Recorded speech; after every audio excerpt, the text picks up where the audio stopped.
Shalom, shalom mes frères et sœurs bien-aimés, voilà. Nous sommes jeudi 30 septembre 2021. Nous sommes bien dans notre émission Marchons avec le Seigneur de messagers évangéliques. Voilà, c'est l'heure de notre émission. Merci. Nous allons remercier le Seigneur, mais avant, nous allons être les temps que nous puissions nous connecter.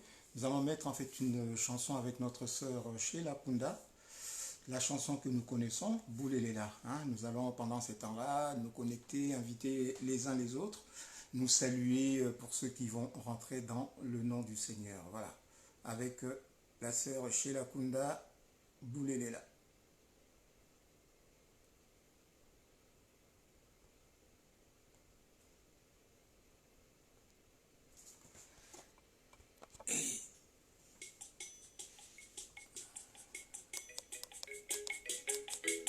Alléluia, Hosanna. Alléluia, Hosanna. Alléluia, Hosanna. Alléluia, Alléluia, Hosanna. Shalom, bien-aimés, frères et sœurs, que le Dieu Tout-Puissant vous bénisse. Connectez-vous. Alléluia. Bouléléla, c'est la sainteté de Dieu que nous chantons. Bouléléla. Soyez saints, dit le Seigneur, comme moi je suis saint. Shalom, mon beau, que le Seigneur te bénisse. Oui, push. Shalom, mon beau. Alléluia. Que le Seigneur te bénisse, mon beau. Alléluia.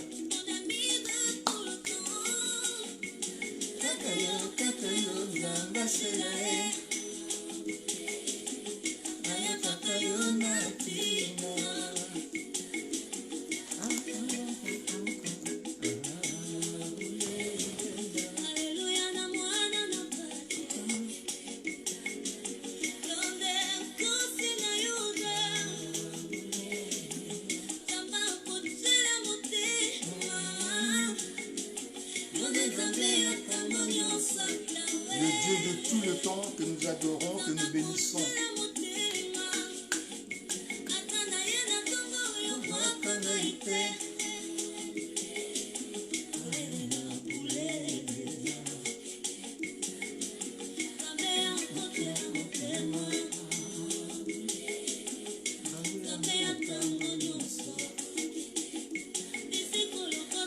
Merci Seigneur, merci pour la grâce. Merci pour ta présence, merci pour l'exaucement. Alléluia.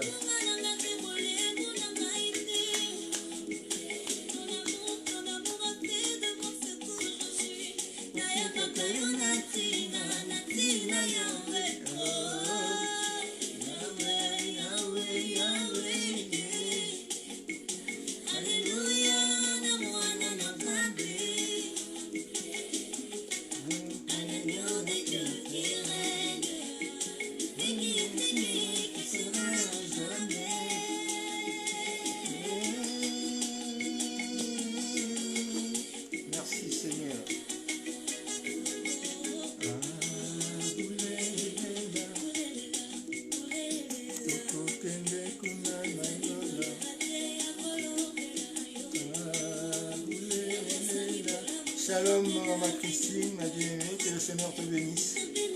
Shalom, shalom. Que le Seigneur te bénisse là où tu es.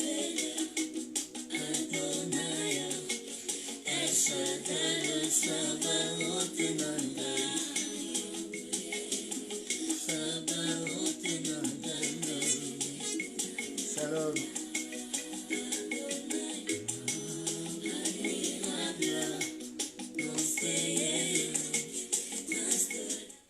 Voilà, c'était notre sœur Sheila Kunda dans Bouléléla. Yeshua, que le Seigneur soit glorifié et béni. Nous allons prier pour laisser ce moment entre les mains du Seigneur. C'est notre deuxième partie de notre émission de la dernière fois. Nos talents, qu'en faisons-nous? Qu'est-ce que nous faisons de nos talents? C'était la première partie mardi dernier. Et là, jeudi, il est le 30 septembre, donc 19h15. Nous sommes légèrement en retard. Vous nous excuserez pour ce petit retard, indépendant de notre volonté. Donc nous allons prier pour laisser ce moment entre les mains du Seigneur. Merci Adonai Yeshua. Merci Papa. Merci pour la grâce que tu nous donnes, Père de gloire, d'être encore là ce soir. Seigneur, comme disent nos bien-aimés, Kola Kolamuka, ce n'est pas en fait, c'est une grâce de Dieu. Merci Papa pour nous avoir réveillés ce matin. Beaucoup de nos frères, Seigneur, ne se sont pas réveillés. Ce n'est pas qu'ils étaient moins bons, moins purs, moins saints que nous, mais simplement il t'a plu, Père de gloire, selon le temps que tu leur avais imparti sur la terre, est arrivé à terme et tu les as appelés, tu les as mis dans ton repos. Mais tu nous as donné cette grâce pour que nous puissions encore avoir cette opportunité de t'adorer, de te remercier pour tes bienfaits. C'est pourquoi ce soir nous sommes là. Nous avons tellement besoin de toi, Papa. Nous avons tellement besoin de toi que nous ne voulons pas, Père, nous éloigner un seul pas de toi, loin de toi. Nous sommes prêts pour écouter tes conseils, écouter tes paroles, écouter, Père de gloire, tes instructions, afin que nous puissions apprendre, Père de gloire, à obéir à ta parole, à marcher dans ta volonté, afin que toi qui es Dieu, qui a pris place en nous, selon ton plan, que tu puisses, Seigneur, nous conduire pour la gloire de ton nom. Seigneur, que ton nom soit glorifié et béni, Père. Merci, Seigneur, pour les frères et sœurs qui sont là, Père de gloire, pour mon épouse, Maman Christine, qui est là avec nous, avec moi, que nous sommes ensemble. Par rapport à nos frères et sœurs qui vont entrer avec nous en direct, ceux qui vont suivre sur écran interposé et ceux qui vont suivre aussi en différé, Père de gloire, nous nous laissons tous entre tes mains, afin que toi qui es Dieu, toi qui as voulu, Père de gloire, nous parler en ce moment, que tu puisses ouvrir nos oreilles, ouvrir nos cœurs, ouvrir nos yeux, que nous puissions recevoir tes instructions, Père de gloire. Merci. Merci, Papa, de prendre le contrôle de ce moment et que tout esprit qui ne confesse pas tes noms, Père de gloire, soit écarté au nom de Yeshua et que ton sang que tu as versé sur la croix de Golgotha purifie nos cœurs, éloigne, Père de gloire, de puissance, tout ce qui n'est pas de toi. Que ta justice soit plantée en cet endroit, Papa. Que toi seul, Père de gloire, nous voulons que toi seul, Saint-Esprit, Yeshua, que tu puisses nous conduire. Merci pour la grâce, merci pour les miracles, merci pour l'exaucement, merci pour tout ce que tu vas opérer ce soir dans nos cœurs, dans nos familles, dans nos vies, Père de gloire. Nous laissons, Père de gloire, nos familles, ma belle famille, ma famille propre, Père de gloire, et mon frère qui est là avec moi. Je nous laisse tous entre tes mains, afin que toi seul, qui contrôle, Père de gloire, toutes choses, que tu as créé toutes choses par ta parole, que tu puisses bénir ton peuple, que tu puisses bénir, Père de gloire, ma famille, que tu puisses bénir mon épouse, unis comme un seul homme, unis à ton église, unis à nos frères et sœurs dans la chair, unis avec nos frères et sœurs en esprit, partout dans le monde. Que ton nom soit glorifié et béni. Seigneur, nous voulons vraiment que ta volonté soit faite. Nous voulons vraiment que toi, tu puisses prendre les contrôles, Père de gloire, de cet instant. Au nom de Yeshua, par la puissance de l'œuvre de ta croix, Père, nous disons Amen, Amen, Amen. Merci, Papa. Seigneur, nous ciblons ceux qui ne te connaissent pas, Papa, que tu puisses, Père de gloire, te charger d'eux, que tu leur amènes pour la prière de la fin au nom de Yeshua, comme nous l'avons dit la dernière fois. Merci, Papa. Amen. Amen, amen, amen. Shalom, bonsoir, mon frère Médard qui est là, mon frère Parolino, que le Seigneur te bénisse. Shalom, maman Christine, que le Seigneur te bénisse aussi. Alors, pour commencer, nous allons lire en fait Jérémie 13. Jérémie 13, nous allons lire à partir du verset 8 à 11.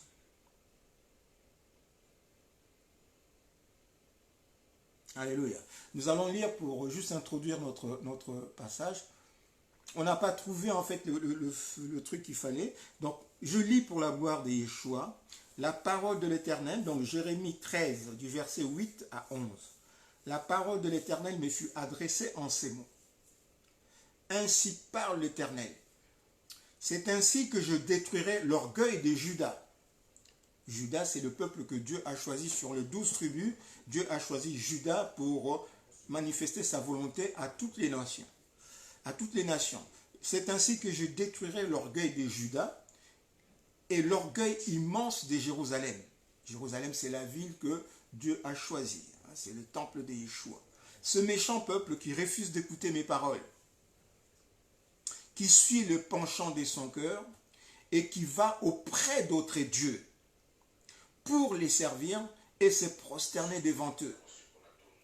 Qu'ils deviennent comme cette ceinture qui n'est plus bonne à rien.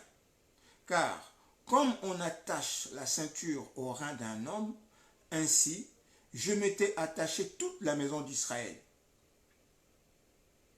Et toute la maison de Juda, dit l'Éternel, afin qu'elle fusse mon peuple, mon nom, ma louange et ma gloire, mais ils n'ont pas écouté mes paroles. Alléluia. Shalom, Moseski, que le Seigneur te bénisse. Amen. Donc le Seigneur dit ici que, puisque le peuple qu'il avait choisi, Juda, et la maison qu'il avait choisie, n'a pas écouté sa parole, ça n'a pas écouté en fait sa parole, pour glorifier le nom de Yeshua, pour rendre une louange à Yeshua, pour manifester la gloire de Yeshua, qu'est-ce que le Seigneur va faire? Il dit, ainsi je vais détruire l'orgueil de Juda.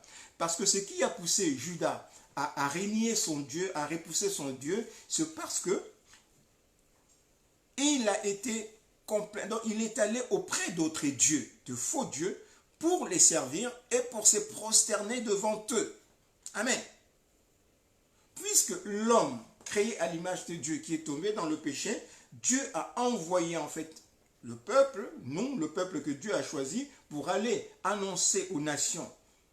Mais nous, au lieu d'obéir à la parole de Dieu, au lieu d'obéir aux instructions de Dieu, nous avons abandonné Dieu, nous sommes allés auprès d'autres dieux, nous avons fait des choses selon notre intelligence, selon les penchants de notre cœur. Or, notre cœur est attaché à la matière. Donc, nous avons fait des choses selon nous. Nous avons suivi de dieux étrangers, nous avons adoré des dieux étrangers, nous avons servi en fait des idoles, de faux dieux, et nous avons régné notre Dieu. Nous n'avons pas donné gloire à Dieu, nous n'avons pas honoré le nom de notre Dieu, nous n'avons pas louangé notre Dieu. Et c'est pourquoi, comme nous n'avons pas écouté notre Dieu, c'est Dieu qui préside sur toutes choses, c'est Dieu qui règne sur toutes choses. Qu'est-ce qu'il a dit? Le Seigneur, il a résolu maintenant de détruire l'orgueil. C'est par orgueil. Le diable nous a mis en nous en fait l'orgueil, puisque nous avons pensé que de nous-mêmes, nous pouvons faire quelque chose, de nous-mêmes, nous pouvons arriver, et Dieu maintenant veut détruire l'orgueil des hommes, afin que l'homme orgueilleux soit abaissé. Amen. Il va détruire l'orgueil de Juda, du peuple de Dieu. Yehuda signifie serviteur de Dieu, et l'orgueil immense de Jérusalem, la maison que Dieu a choisie. Donc les hommes de Dieu, le peuple de Dieu, en fait les hommes de Dieu, le serviteur et les servantes de Dieu, au lieu de servir Dieu, au lieu d'honorer Dieu, ils sont allés suivre en fait là les paroles du monde. Ils sont allés suivre de faux dieux. C'est ce que nous allons voir aussi dans notre méditation aujourd'hui, puisqu'il nous restait de voir une dernière personne à qui le Seigneur avait donné son talent. Justement, cette personne n'avait pas suivi les instructions de Dieu comme la première personne. Amen. Donc voilà, il faut relire encore, si nous sommes à la maison, après le live, si nous sommes à la maison, nous allons encore relire Jérémie 13, de 8 à 11, pour comprendre un peu la suite de notre partage. Amen. Merci Seigneur pour cette introduction. Merci Yeshua.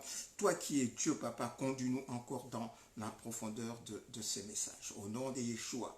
Nos talents, qu'est-ce que nous en faisons? Père de gloire, parle-nous encore, parle à nos cœurs. Comme tu dis dans ta parole, tu amèneras ton peuple, tu amèneras tes enfants, que tu aimes tellement, tu vas les amener dans le désert, et là, dans le désert, tu vas parler à notre cœur, Père. Tu as dit, Père de gloire, tu vas emmener Israël. Israël, c'est l'homme qui combat avec Dieu, l'homme qui combat aux côtés de Dieu. Tu vas l'amener dans le désert, et dans le désert, tu as ramené Israël dans le désert. Tu les as sortis de l'Égypte, tu les as sortis en fait du pays de l'esclavagisme, Père, et là tu as parlé à leur cœur. Tu as donné des instructions à Israël pour que Israël puisse aller posséder la terre promise. pour que Israël puisse rentrer dans sa destinée. C'est pourquoi, papa, tu viens ce soir. Tu viens nous parler afin que nous puissions rentrer dans notre destinée. Notre destinée, ce n'est pas sur cette terre. Notre destinée, c'est le royaume, Adonai Yeshua. Et tu veux, Père de gloire, que nous puissions posséder le royaume. Tu ne nous as pas créés pour cette temporalité. Tu ne nous as pas créés pour cette misère où nous nous battons, Père de gloire, pour avoir quelque chose à manger, où nous nous battons pour protéger nos enfants, où nous nous battons pour nourrir nos familles, où nous nous battons, Père de gloire, pour faire des choses. Mais Éternel de gloire, tu nous donnes ton règne. Toi, tu as créé par ta parole et tu nous donnes ce soir la même parole avec laquelle tu avais créé toutes choses pour que nous puissions, au travers de cette parole, transformer le monde, transformer de vie, donner l'espoir, l'espérance à l'homme qui est tombé dans le péché, afin que l'homme qui est tombé dans le péché se relève par l'amour manifeste de Dieu, qu'il a tant aimé et qui est venu lui-même, qui s'est offert sur la croix, afin que l'homme puisse accéder dans sa destinée. Au nom de Yeshua, merci. Merci, papa. Alléluia. Merci, Adonai Yeshua. Merci pour cette grâce encore que nous avons d'être là. Plusieurs personnes n'ont pas eu cette grâce. Plusieurs personnes n'ont pas eu cette opportunité d'être là ce soir pour recevoir en fait la parole. Masma Jeanne, que le Seigneur te bénisse, maman.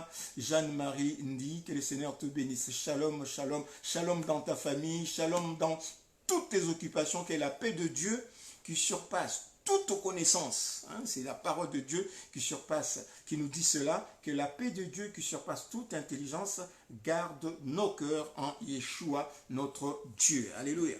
Donc voilà, nos talents, qu'est-ce que nous en faisons, hein? C'est la deuxième partie de notre émission de mardi dernier. Nos talents, qu'est-ce que nous en faisons? Première partie où nous nous avons fait la lecture sur Matthieu 25, 14 à 31.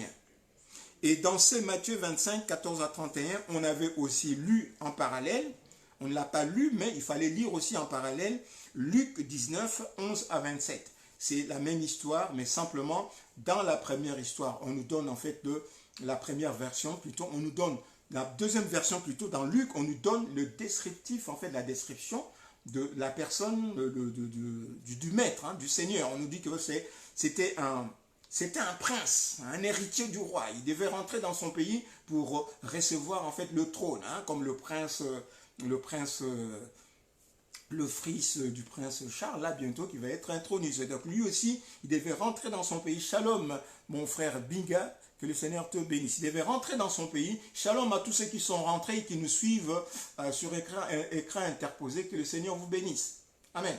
Donc il devait rentrer dans son arrière-pays pour être intronisé. Donc cet homme-là était riche, c'est la description qu'on nous donne dans Luc 19. On a Luc au 19 aussi, on nous dit que voilà, au lieu de talent, c'était des mines. Amen. On nous dit que c'était des talents, au lieu de talent, on dit mine. Alors mine, en fait, dans l'ancien hébreu, c'était le nom mine. Mais le mot mine, hein, qui signifie argent, c'était une monnaie d'Israël ancien. Les Hébreux anciens, ils utilisaient en fait la monnaie qu'on appelait mine. C'était une monnaie. Et chez le grec aussi, il y avait une monnaie qu'on appelait mine, qui était en fait de talent. Hein, c'était des mots synonymes. Mais en fait, en hébreu, mine, pour retrouver en fait la signification du mot mine, il faut remonter en fait lorsque Dieu dans le désert avait donné aux enfants d'Israël la manne. Hein, vous voyez, mané, mina. Amen. C'est-à-dire quand les enfants d'Israël avaient demandé à Dieu la nourriture, il leur avait donné en fait la viande, en fait la viande du désert, et il avait aussi donné la manne. Alors quand le Seigneur avait donné aux enfants d'Israël la manne, il y avait un questionnement, il s'était posé une question. Qu'est-ce que c'est? Et dans qu'est-ce que c'est en hébreu, c'était mané. Amen. En hébreu, le qu'est-ce que c'est, c'était mané. Mané, mina. Donc il fallait avoir la mina, la foi, c'est qu'on appelle en Kikongo, hein, si vous allez en Kikongo, chez les Bayombe ou chez les Banyanga, on appelle la foi, c'est mina. Chez les Bakongo, la foi, c'est mina. même nous, chez les Bakongo, tous les Bakongo, la foi, c'est minou. La foi, c'est minou. Donc, il fallait avoir beaucoup de foi. Pour manger, c'est quelque chose qui était inconnu. Pour manger la manne, pour manger la manne, mané, pour manger la mané, il fallait avoir le mina. Alors, maintenant, le mina est devenu chez les Hébreux, c'est devenu quelque chose de cher, qui vient du ciel. C'est-à-dire, c'est un don de Dieu. Et l'argent, justement, ils ont donné c'est synonyme de nom, donc ils ont commencé à appeler l'argent mina. C'est comme quelque chose de précieux qui est une bénédiction de Dieu. Effectivement, si tu as l'argent, c'est une bénédiction de Dieu. Donc, chez les anciens Hébreux, comme, c'est-à-dire le fait qu'une personne puisse avoir la richesse, c'est une bénédiction de Dieu. L'argent, ça n'avait pas, chez les Hébreux, ça n'avait pas la valeur, en fait, la valeur ou la connotation que nous avons aujourd'hui. Nous, en fait, quand tu as l'argent, c'est pour toi, c'est pour ton bien, et voilà. Et même à la limite, l'argent te donne en fait une autorité au-dessus des autres. Alors que chez le peuple de Dieu, avoir de l'argent, c'était d'avoir reçu en fait une bénédiction de la part de Dieu pour soutenir les autres. Amen. Alors c'était mina, quelque chose de précieux. Quelque chose, c'est que Dieu bénit la personne qui a foi en lui. La personne qui a foi en lui, qui a la foi en lui, le Seigneur le bénit. Oh, donc l'argent était considéré chez les Hébreux comme une bénédiction. Amen. Une bénédiction qui vient du ciel, non pas pour soi-même, mais pour bénir en fait la communauté. Ça part, en fait, lorsqu'on parle de la communauté, ça part de sa famille. Ça part de sa famille et voilà, la famille c'est la cellule en fait mère de la nation. Un peuple, chaque peuple, la cellule base de la population, c'est la famille. Donc on voit même, en fait, lorsqu'on considère dans ce sens-là, on voit la valeur qu'avait l'argent chez les Hébreux, chez le peuple juif. Hein. Le mot mina ne signifiait pas seulement l'argent comme ça, mais quelque chose qui avait de la valeur. Amen. D'où ça nous remonte, lorsque le Seigneur utilise le mot mine, que les autres traduisent de l'autre côté comme talent, selon la valeur monétaire de l'époque, ils utilisent talent, les autres utilisent mine. Donc, c'est pour nous remonter, lorsqu'on utilise mine, c'est par rapport à l'hébreu pur. Or, le talent, c'est par rapport à Rome, par rapport à la Grèce. Amen. Mais nous remontons, c'est pourquoi j'ai préféré qu'on puisse lire aussi Luc 19, de 11 à 27, parce qu'eux, ils ont utilisé le mot mine. Et mine, nous remontons très loin, parce que les enfants d'Israël avaient une monnaie qu'ils appelaient mine. Parce que pour eux, l'argent était une bénédiction de Dieu pour nourrir sa famille et nourrir aussi la communauté. Shalom à maman Nicole. Et moi, je vais t'appeler Nicole, Maranatha Grandeur. Que le Seigneur te bénisse, maman. Ça fait longtemps, en fait, que je ne t'ai pas vu. Que le Seigneur te bénisse. Alléluia. Que le Seigneur bénisse toute la maison. Au nom de Yeshua. Voilà. Donc, c'était mine. Et mine, c'était une valeur symbolique. Donc, l'argent pour l'hébreu, pour les juifs, c'était quelque chose, c'était une bénédiction de la part de Dieu. Mais vous voyez, mais en fait, les pharisiens ont détourné cette valeur monétaire qui est devenue, avec le pharisianisme, qui est devenu quelque chose pour l'homme. Amen. Quelque chose pour donner en fait une certaine dignité à l'homme plutôt qu'à Dieu. Amen. Alors, on a parlé en fait de la deuxième personne, la première personne qui avait reçu ce talent, qui était une bénédiction de Dieu, une bénédiction du maître, du Seigneur, qui lui a donné en fait 5 mines pour l'exploiter. Et il a publié, en fait, il a plutôt produit 5 autres mines, 5 autres talents.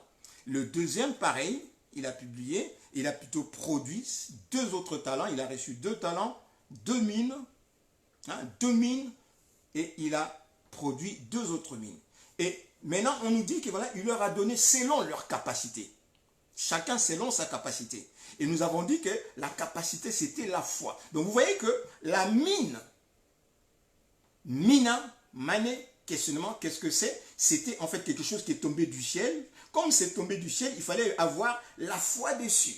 C'est pourquoi nous avons compris que cette chose qui est tombée du ciel, le maître leur a donné, puisque le maître ici c'était le Seigneur. Or notre Père, le Seigneur, le maître, il règne là-haut. C'est pourquoi dans la parabole, le maître devait rentrer dans son pays pour recevoir l'intronisation. Donc maintenant, quand le maître était revenu maintenant pour la deuxième fois, il n'était plus le maître qui était là, Yeshua, fils de Dieu, mais lorsqu'il est rentré et qu'il est revenu, il était maintenant roi.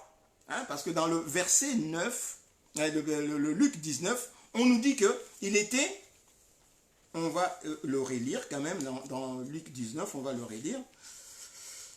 Alors, il dit, ils écoutaient ces choses, on va lire en fait verset 12, il dit donc, le royaume de Dieu, un homme de haute naissance, s'en alla dans un pays lointain, donc son pays qui était loin, pour se faire investir l'autorité royale et revenir ensuite. Donc pour se faire investir l'autorité royale, donc ça devait être son pays. Il est rentré dans son pays qui était très loin, où les hommes ne pouvaient pas y aller, donc c'est le ciel. Il devait être investi roi. Donc il était d'abord, il a donné des instructions, il était simple seigneur, simple maître, mais il est rentré chez lui, il a été intronisé roi. Maintenant, lorsqu'il rentrait, il n'était plus simple seigneur, il n'était plus simple fils de Dieu, mais il était roi. Amen. Donc c'est cette connotation-là qu'on devait avoir pour bien aborder en fait le chapitre 25 du verset 14 au verset 30. Donc, maintenant, quand il vient, la première personne qui avait reçu 5 talents, donc 5 000, il alla voir son roi, puisqu'il était venu roi. Quand il vient, maintenant, il va voir son roi. Il lui dit, voilà, mon roi, tu m'avais donné 5 talents avant de partir, maintenant, moi j'en ai gagné 5 autres. Voilà, mes talents. Il dit, voilà, bon, il dit, c'est bien, bon et fidèle serviteur, tu as été fidèle. En peu de choses, je t'en confierai beaucoup. Et les deuxièmes, pareil. Mais le troisième, lorsqu'il vient, nous avons dit que les deux premiers avaient la foi. Ils avaient la foi dans leur maître, mais le troisième, il n'avait pas la foi. Nous avons parlé de mine, nous avons parlé des capacités. Donc, comme nous on a compris, maintenant c'était le Seigneur, c'était le roi, dont on appelle Dieu. Donc Dieu, quand il est revenu, il était maintenant roi. C'était le roi de rois qui est venu. Il est venu et il leur demande des comptes. C'est ce que le Seigneur va faire bientôt quand il va venir. Il va nous demander de comptes. Donc chacun va rendre de compte par rapport au talent que le Seigneur lui a donné, par rapport aux mines, aux choses de valeur qui sont venues du ciel, que le Seigneur leur a donné. Et nous avons compris que c'était la semence, c'était la parole que Dieu nous a donnée. Donc ces talents, c'était la parole. Ces talents, c'était lui-même, puisque la parole de Dieu, c'est Dieu lui-même. Au commencement était la parole. Hein, Jean 1.1, au commencement était la parole. La parole était avec Dieu et la parole était Dieu. Et nous allons comprendre. Amen. Donc, Yeshua, en partant, ce qu'il a donné à ses serviteurs, et à ses 3 serviteurs, il leur a donné sa parole. Donc, il leur a donné lui-même. Il leur a donné lui-même selon l'œuvre de la croix. Il s'est donné lui-même à la croix et il nous demande de croire en lui. Et nous lisons dans Philippiens, on nous dit que voilà, dans Philippiens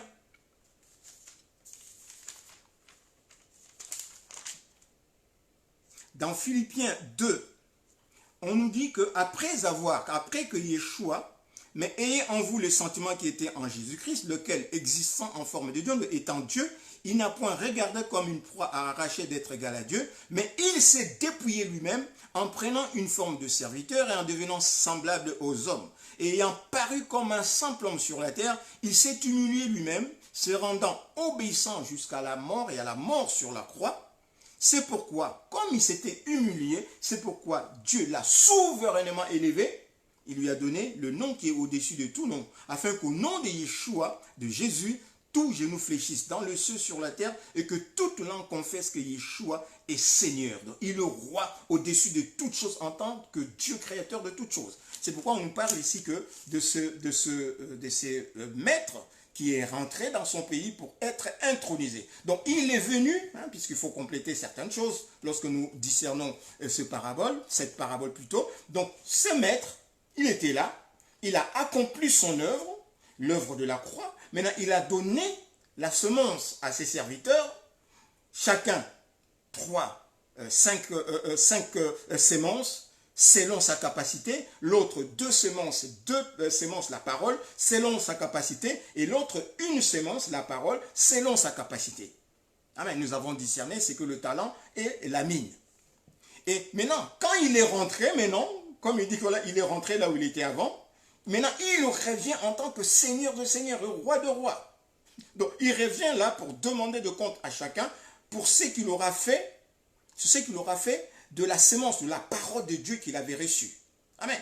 On lui demande, en fait, on nous demande de produire 5 autres talents. À la personne qui avait reçu 5 talents, il a produit 5 autres talents. C'est-à-dire que la sémence qu'il a reçue, on lui demande en fait de produire 5 autres sémences. C'est-à-dire de produire 5 autres paroles. Amen. Puisque tu reçois la parole, on te demande de produire 5 autres paroles. On va comprendre, en fait, ça veut dire quoi, produire 5 autres paroles. Amen. Mais c'est lui qui a reçu, en fait, une sémence. Il a été enterré, la sémence, sous le sol. Il a creusé et il a enterré sa sémence. Nous avons dit que, c'est-à-dire que la parole de Dieu, c'est Yeshua, c'est Jésus-Christ lui-même qui s'est donné. Il s'est donné à nous, nous l'avons accepté. Jean 1, 12, nous l'avons accepté la parole. Nous avons cru au nom de la parole. Et la parole nous a enfantés.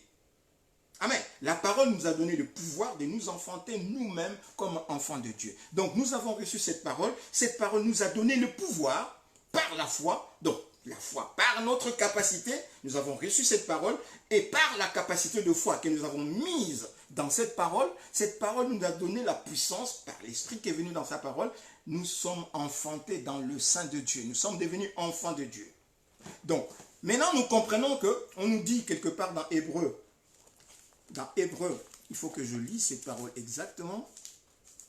Dans Hébreu 1, on nous dit que, et c'est pertinent ce que nous sommes en train de lire là, bien-aimés. Dans Hébreu 1,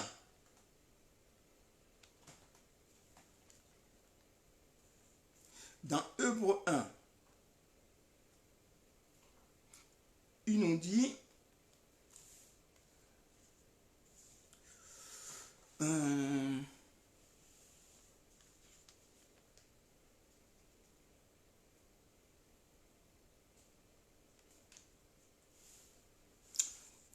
attends, ce n'est pas des anges qui ont soumis le monde à venir.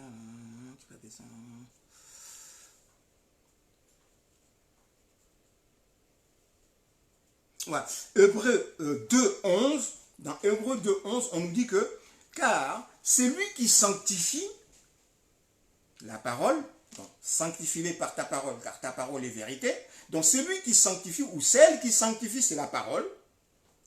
Et ceux qui sont sanctifiés, donc nous, c'est nous qui sommes sanctifiés, nous sommes de la descendance d'Abraham, sont tous issus d'un seul. Or, la parole est issue de Dieu. On nous dit que la parole qui sanctifie et l'homme qui va être sanctifié par la parole sont sortis de Dieu.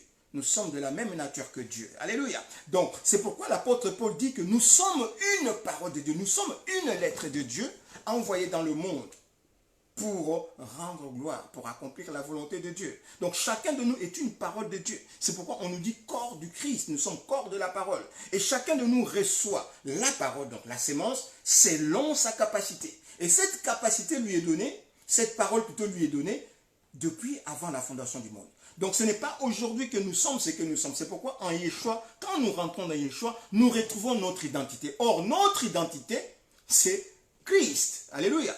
Or, Christ est la parole de Dieu. Donc si notre identité est Christ, donc nous sommes Christ, nous sommes une parole créée à l'image de Dieu. Si Dieu est parole, donc nous créés à l'image de Dieu, nous sommes aussi une parole. C'est pourquoi ici, ils reçoivent la semence. Or, cette semence, c'est la parole. Et on leur demande de produire encore, pour celui qui a reçu une semence, de produire une autre semence, donc semblable, identique à la semence qu'il a reçue. Celui qui a reçu 5 semences, on lui demande de produire encore 5 autres semences, semblables aux 5 semences qu'il a reçues au départ. Donc, ces semences, étant donné que cette semence est la parole, lui-même, il devient la parole, et il va enfanter encore la parole. Donc ce que nous allons enfanter, c'est que la personne qui avait reçu 5 semences, lorsqu'il a produit 5 autres semences, c'est-à-dire c'est des âmes qu'il a gagnées au Seigneur. Amen. Donc ce n'est pas simplement que voilà, tu as planté, non, c'est des âmes. Ce n'est pas des œuvres, ouais, tu as donné de l'argent à celui-là, non, c'est des âmes, principalement des âmes que nous gagnons au Seigneur. Si le Seigneur nous donne un talent plutôt, une mine, qui est la parole de Dieu, nous devons avec cette parole gagner des âmes. Alléluia. Ce n'est pas pour faire beau, ce n'est pas pour avoir les paroles sur les lèvres et aller dire, ouais, je suis homme de Dieu, je suis serviteur de Dieu, je suis servant de Dieu. Non. Une foi qui produit des œuvres. Mais quelles œuvres? Amen. Principalement gagner des âmes. Or, pour gagner des âmes, ce n'est pas nous, mais c'est Yeshua qui rentre en nous, c'est lui qui fait les œuvres. Alléluia. Ce n'est pas nous, c'est Yeshua qui rentre en nous. Nous sommes les temples du Saint-Esprit. Donc le Saint-Esprit doit rentrer dans son corps pour que lui puisse faire son travail pour gagner des âmes. C'est pourquoi nous sommes obligés de nous conformer aux directives de l'Esprit. C'est pourquoi nous sommes obligés de nous attacher à Dieu pour entendre sa parole, afin que nous puissions agir, non pas selon nous, mais selon la parole, selon l'Esprit. C'est pourquoi on nous demande, marchez selon l'Esprit, et vous n'accomplirez pas les désirs de la chair, parce que la chair a des désirs contraires à l'Esprit. C'est pourquoi nous devons naître de l'Esprit pour pouvoir faire les œuvres de l'Esprit. Amen. Si nous ne naissons pas de l'Esprit, comme le Seigneur le disait à Nicodème, ce qui est né de la chair est chair. De nos parents, nous avons hérité la chair, et ce qui est né de l'Esprit est esprit. Si nous ne naissons pas de l'Esprit, nous ne pouvons pas accomplir la volonté de l'Esprit. Donc, nous devons d'autant plus nous attacher au Seigneur pour faire les choses, non pas selon nous, selon le Seigneur. Comme le Seigneur nous dit que le Fils ne fait que ce qu'il voit au Père. Or, si nous sommes nés de Dieu, si nous sommes vraiment nés de Dieu, nous sommes des fils et des filles de Dieu, nous ne devons faire ce que nous voyons faire le Père. Et nous ferons exactement comme fait le Père. Or, pour que nous puissions faire exactement ce que fait le Père, comme le Père le fait, il faut que le Père soit en nous pour que lui puisse faire. Amen. C'est pourquoi le Seigneur dit que là, sans moi, vous ne pourrez rien faire. Donc, nous ne pouvons rien faire qui soit agréable à Dieu. Amen. C'est pourquoi dans un couple qui a une alliance, si les deux ne sont pas d'accord, ils ne pourront pas faire des choses qui soient agréables à l'un ou à l'autre. Si la femme n'est pas d'accord à son mari, elle va faire des choses de son côté. Il y a plus de chances qu'ils ne tombent pas d'accord. Si l'homme aussi de son côté, il n'est pas en accord avec son épouse, il fait des choses de son côté, il est sûr à 100% ou à 90% qu'ils ne soient pas en accord. Donc il y a une certaine, par rapport à l'alliance que nous avons traitée ensemble, l'homme et la femme, ils doivent faire les choses d'un commun accord. Or, nous sommes l'épouse de Yeshua. Nous sommes l'épouse de Dieu. Donc, Dieu nous a créés pour que nous soyons son épouse. Donc, d'autant plus qu'en tant qu'épouse, nous devons être à l'écoute de Dieu pour faire les choses comme lui veut. Non pas comme les 7 femmes d'Ésaïe 4:1, mais nous allons manger sa semence, sa parole, et sa parole va nous faire vêtir des habits de gloire, de fin lin, des habits de fin lin, des œuvres que lui, il avait préparées depuis avant la fondation du monde. Vous voyez bien que quand Dieu crée, il crée l'homme, il prépare aussi les choses que l'homme doit faire pour que cela reflète sa volonté. Donc c'est pourquoi nous ne faisons rien de nous-mêmes, mais nous faisons selon lui. Alléluia. Donc ici, les deux autres, ils ont gagné des âmes. Amen. Il a eu 5 talents, 5 semences, 5 paroles, dans la dimension de sa foi, donc selon sa capacité, et il a produit 5 autres talents. C'est-à-dire qu'il a gagné 5 autres âmes. Et lorsqu'il a présenté ces âmes devant Dieu, ça a plu au Seigneur. Qu'est-ce que le Seigneur demande? Qu'on lui apporte de l'argent? Non, l'or et l'argent lui appartiennent. Qu'on lui apporte en fait comme Caïn. Et c'est là la différence de l'offrande de Caïn et l'offrande d'Abel. Caïn a produit, c'était une bonne chose, il était cultivateur, et il a produit le fruit des champs. Le meilleur fruit de champ, il lui a présenté. Mais, puisque le projet, le Dieu, c'était le rachat des âmes, Or, on nous dit que dans le sang, l'âme de l'être est dans son sang. Amen. Le symbole de la vie, c'est dans le sang. Or, mais lorsque maintenant, en fait, Abel, il vient présenter un agneau, une bête, le prémisse de ses créatures, une bête, il présente le Seigneur voyant l'âme, voyant le sang, il pense à l'œuvre de la croix. C'est qui va payer maintenant pour racheter l'homme. C'est ça qui a plu au Seigneur. Amen. C'est ça qui a plu au Seigneur.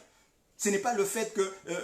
voilà, c'est simplement parce qu'il a vu le sang. Lorsqu'il a vu le sang, il s'est rappelé de l'œuvre qu'il va accomplir.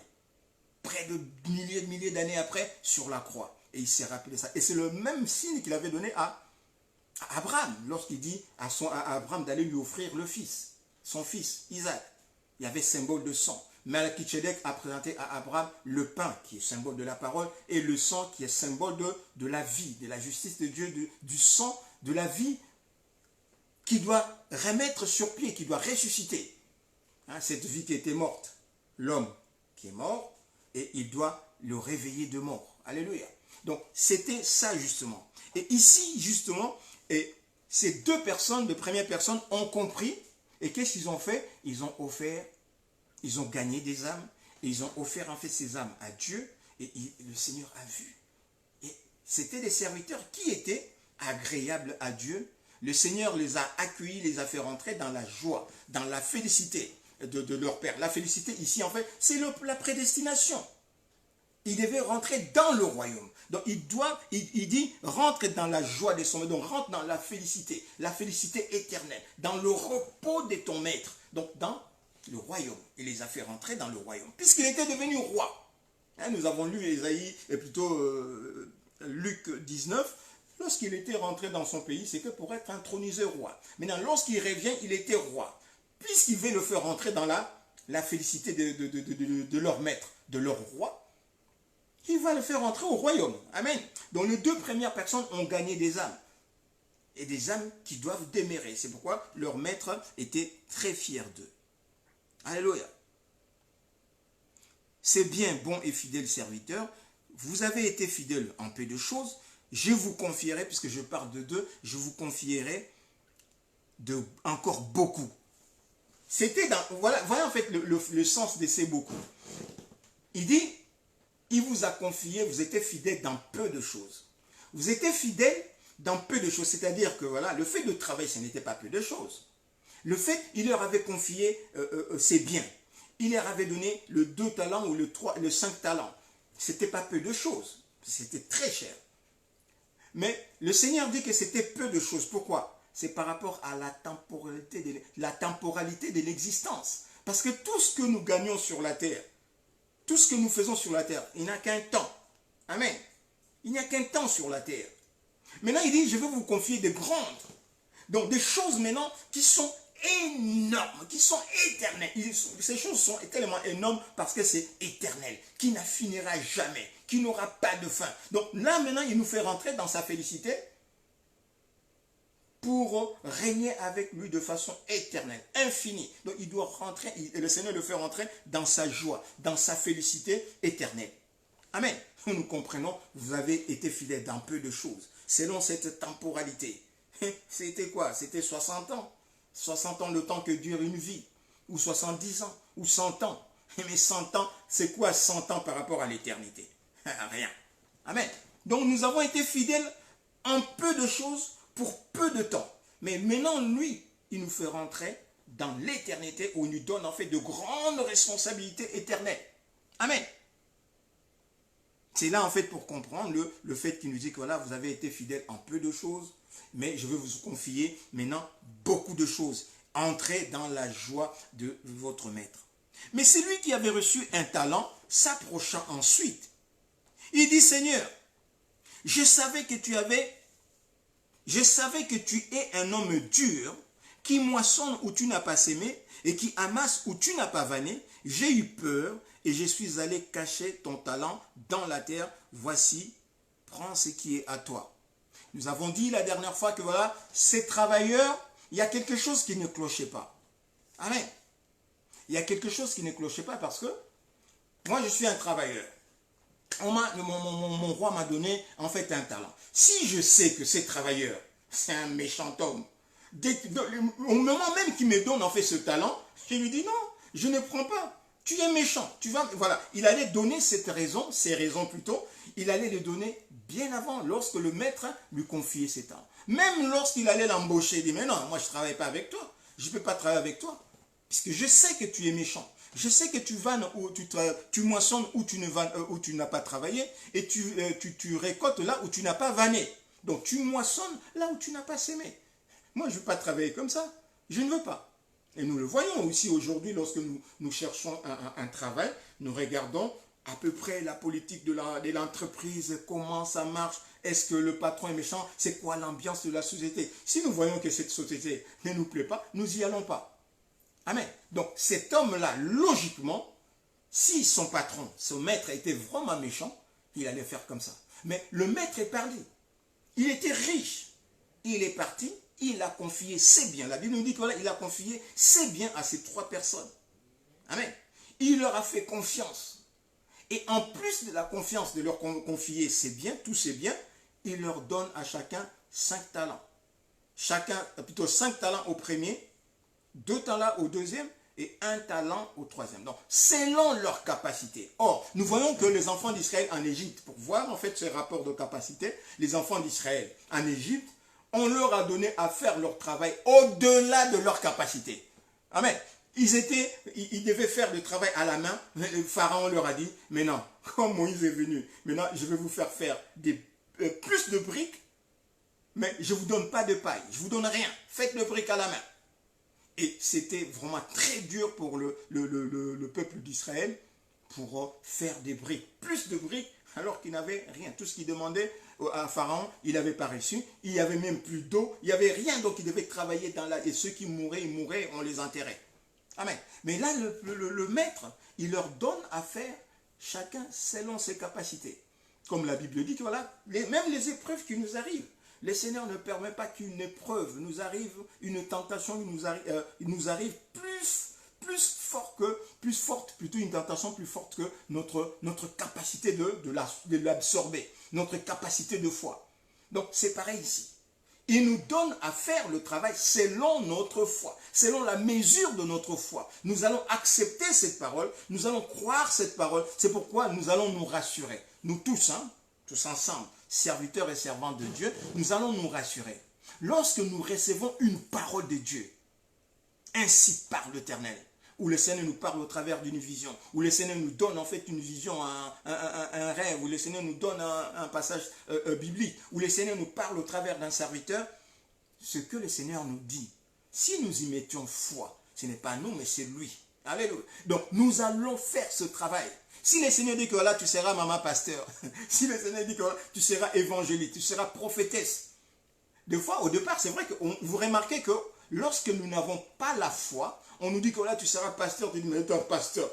Et tu vois que c'était énorme. Donc, tu ne sais pas comment parler aux gens. Comment parler de Dieu, mais je vais me mettre devant les gens et parler. Mais je n'ai même pas de connaissances. Effectivement, avant. Mais lorsque le temps de Dieu est arrivé, nous ne savons même pas comment nous avons commencé à lire la Bible, comment est-ce que l'amour de lecture nous est arrivé, et comment est-ce que nous avons commencé à prier, parce qu'avant, nous ne savions pas prier. Pour tenir même 10 minutes, 20 minutes dans la prière, c'était impossible. Mais maintenant, quand tu te mets à genoux, tu es en train de prier, mais écoute, ça coule à flot. Même des fois, les paroles qui sortent de ta bouche, tu ne sais même pas d'où ça vient, mais c'est le Saint-Esprit. Alléluia. Et pour ceux qui parlent en langue, avant, nous ne savions pas comment parler en langue. Mais aujourd'hui, c'est voilà, ça vient automatiquement. Nous ne savons pas comment, parce que c'est le Saint-Esprit qui est arrivé, parce que nous avons eu foi. Nous avons eu foi en Dieu, puisque la foi, donc la capacité à saisir la parole de Dieu, et Dieu maintenant, parce que nous avons cru en lui, parce que nous lui avons fait confiance, le Seigneur maintenant commence à agir. C'est pourquoi il dit que voilà, il sera fait à chacun selon sa foi. Puisque c'est la foi, notre foi qui est agréable à Dieu. Dieu regarde notre capacité. Amen. Il regarde la capacité de foi qu'il a mise en nous, et puis il agit. C'est pourquoi il dit que voilà, le Seigneur est jaloux de l'esprit qu'il a mis en vous. Donc nous devons maintenant nous attacher à cet esprit pour que lui, l'esprit, puisse accomplir. Mais cet homme, donc pour dire que cet homme, cette troisième personne, lorsqu'il avait rencontré le Seigneur, lorsque le Seigneur lui avait donné, son Seigneur lui avait donné le talent, il n'avait pas cette connaissance mensongère. Amen. Donc, pour lui, en ce moment-là, son maître était bon.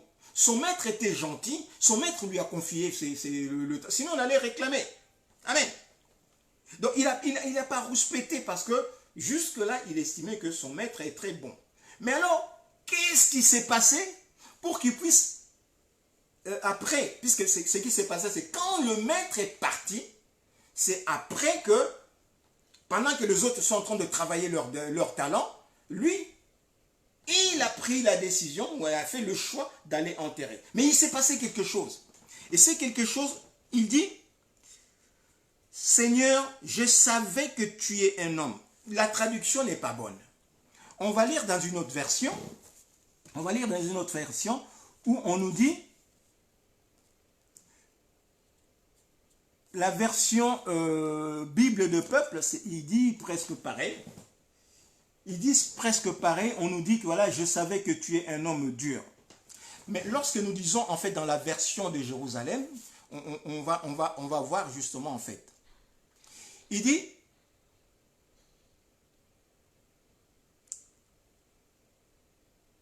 Seigneur. Et voilà, il dit Seigneur. Dans la version, la Bible de Jérusalem, la traduction est Seigneur, dit-il.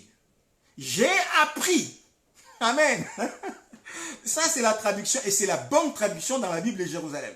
Seigneur, j'ai appris. Amen. J'ai appris. Maintenant, je connais que tu es un homme dur. Alléluia. Voilà la différence. C'est pourquoi il faut lire plusieurs traductions. Ici, on nous apprend que après que son roi, son maître soit parti pour être intronisé, cet homme-là a appris que son roi, son maître était dur. Alléluia. Donc, il s'est renseigné en dehors de la maison. Il s'est renseigné. Il a eu des faux amis. Peut-être qu'il a été voir des amis. Il dit, mais votre roi est parti. Et qu'est-ce qu'il t'a donné? L'autre, il m'a dit que là, que tu avais réussi. L'autre ami, il nous a dit que voilà, le roi, votre maître vous a donné. Hein, il est allé voir les travailleurs d'un autre maître à l'extérieur. Il a dit que, ah oui, mais votre roi est parti. Il paraît que votre roi est parti. Ah oui, oui, notre roi est parti. Il a donné à Jean-Baptiste, il lui a donné 5 talents.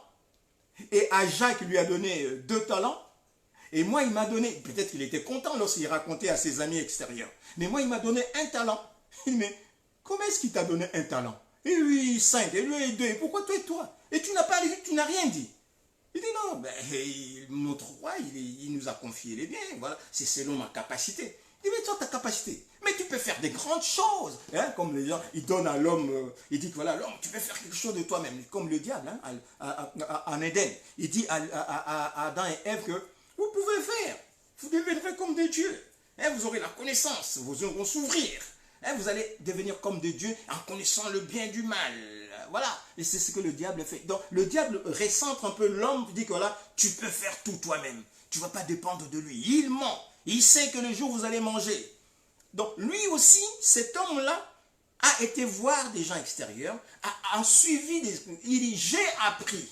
Voilà la différence de traduction de la Bible de Jérusalem et de Louis II. J'ai appris. Seigneur, j'ai appris. Hey, tu l'as appris comment? Adam dit, je sais que j'ai été nu. Dieu lui a dit, mais qui t'a appris? Voilà la même chose. Je sais que je suis nu, je suis nu et je me suis caché. Le Seigneur dit, mais qui t'a appris que tu étais nu? Il a compris que cet homme-là, il y a quelqu'un qui est passé. Son ennemi est passé, il l'a dérouté. Et cet homme-là a été dérouté, bien-aimé. Il a été dérouté. Croyez en Dieu, croyez en moi. Alléluia. Le Seigneur dit, croyez en moi. Donc quand croyez en Dieu, c'est lui Dieu. Croyez en moi. C'est lui le roi de rois. C'est lui qui trône sur toutes choses. Il est venu, il est allé, après avoir accompli l'œuvre de la croix, maintenant il revient comme roi de rois. Il a été élevé au-dessus de tout nom. Maintenant il revient en tant que roi. Il nous demande, qu'est-ce que je vous ai donné? Maintenant je viens. Qu'est-ce que vous avez gagné? C'est des âmes que nous devons gagner. Et cet homme, il a appris des choses. On lui a dit que voilà, ton maître dur. Ton maître moissonne où tu n'as pas sémé. Ton maître amasse où il n'a pas vanné. Et c'est pourquoi, qu'est-ce qu'il a dit? J'ai eu peur. Amen. Et il n'avait pas peur. Lorsque son roi lui avait confié l'argent, il n'avait pas peur parce qu'il savait que son roi était bon. Son maître était bon. Son maître était très large d'esprit. Son maître l'aimait. Maintenant, quand le roi est parti, il a entendu des choses extérieures. Il a appris. Il a appris. Il dit, j'ai appris. Et maintenant, je te connais. Je sais que tu es un homme dur. Où tu l'as appris? Amen. Je sais que tu es un homme dur, que tu moissonnes où tu n'as pas sémé, et qui amasse où tu n'as pas vanné. Amen. Et j'ai eu peur, comme Adam et Ève, après avoir découvert leur mensonge, avant d'avoir consommé leur mensonge, ça leur a donné un sentiment de peur. Ils ont eu peur de Dieu. Ils ont eu peur, en fait, de leur maître. Alors que le maître, il est bon. C'est lui le créateur. Notre créateur, il est bon. Mais lui, il a eu peur. Qu'est-ce qui a créé ces sentiments de peur? C'est le mensonge. Parce qu'il a cru en mensonge. Comme il a cru en mensonge, maintenant, il a eu peur de son Dieu. Alléluia. Il a eu peur de son Dieu. Et le Seigneur nous dit que voilà, l'Esprit du Seigneur qui est en nous, il ne nous a pas donné en fait un esprit de timidité et de peur. Il nous a donné un esprit de confiance. Nous devons avoir confiance en Dieu. Nous devons avoir confiance en notre époux. On doit avoir confiance en notre épouse. Nous devons avoir confiance l'un de l'autre selon l'alliance que nous avons traitée. On a confiance. Même si apparemment les choses ne vont pas. Parce que c'est le Seigneur qui l'a dite. Amen. Cette parole vient de la part du Seigneur. Parce que même si apparemment les choses ne vont pas, parce que cette femme, c'est Dieu qui m'a donné cette femme, je crois. Amen. Je crois. Et je sais que parce que c'est Dieu, Dieu va accomplir. Il n'est pas un homme pour mentir, ni un fils d'homme pour se repentir. C'est que Dieu dit, il le fait. Parce que lui, il a créé toutes choses par sa parole. Alléluia. Même si apparemment sa parole vient humblement, le Seigneur dit que voilà le royaume. Donc la gloire de Dieu ne vient pas de façon à frapper le regard. La gloire de Dieu vient humblement. Alléluia. Lorsque les choses sont humbles, il dit que lorsque vous êtes faible d'apparence, lorsque vous êtes humble, moi je suis en vous. Parce que le diable, qu'est-ce que le diable cherche? Le diable cherche des choses qui frappent le regard. Lorsque nous venons, nous parvenons devant le peuple de Dieu, là le diable vient, il rajoute un petit truc. Et moi, tu verras que lorsque tu es en train de faire du zèle devant le peuple de Dieu, le diable te rajoute encore un truc. Et ce zèle devient un zèle, je ne sais pas comment, un orgueil et tout. Mais lorsque nous venons humblement devant le peuple de Dieu, même si les gens nous critiquent par rapport à cette humilité, Dieu est derrière. Alléluia. Dieu est derrière, il accompagne en fait sa parole. Alléluia. Le Seigneur est venu humblement, il a fait des grandes choses. Humblement, il a bouleversé le monde. Humblement, une personne est venue il y a 2000 ans. Aujourd'hui, on ne parle que de lui. Amen. Tous les gens, tous ceux qui ont contrecarré Yeshua, tous ceux qui ont combattu Yeshua. Si on parle de certaines personnes, on parle de Barabbas, on parle de Caïphe, on parle de certaines personnes, c'est un rapport à lui, Yeshua d'abord. Il a bouleversé le monde. Et aujourd'hui, il revient, puisqu'on a compris que c'est lui qui est le roi de rois, le seigneur des seigneurs. Donc cet homme qui a reçu un talent, amen, on lui a appris des choses. Il a commencé à haïr ses deux compagnons. Amen. Il a commencé à haïr même son maître. Son maître, plutôt, il a commencé à avoir peur de son maître. Et ce que dit là, comme j'ai eu peur de travailler en vain, c'est-à-dire que je vais travailler, c'est moi qui vais travailler. Et ça, c'est des pensées qui lui ont données. C'est-à-dire que tu vas travailler, c'est toi qui vas souffrir, Et lorsque lui va venir, il va prendre en fait c'est que tu vas gagner. Et toi, tu vas rester quoi? Or, derrière, en fait, ce qui va rester, il va rester quoi? Il va rentrer dans la gloire de Dieu. Et cette gloire de Dieu est de loin supérieure avec ce qu'il a gagné. Avec le travail qu'il a fait. Le travail qu'il a fait, c'était un petit rien. Mais Dieu va te faire rentrer il va te donner des grandes responsabilités qui est éternelle. Une responsabilité où tu n'as même rien à faire. C'est lui qui fait. Toi, tu rentres simplement dans cette gloire pour vivre glorieusement avec Dieu. C'est ça, ils lui ont caché. Amen. Ça, ils lui ont caché cette séquence, cette partie de la destinée. Ils lui ont caché. Ils disent simplement que voilà, c'est comme en fait, on va prendre l'exemple simple. Aujourd'hui, nous travaillons. Hein, nous travaillons dans des sociétés. Je vais prendre un exemple, par exemple, mon frère avait un peu d'argent.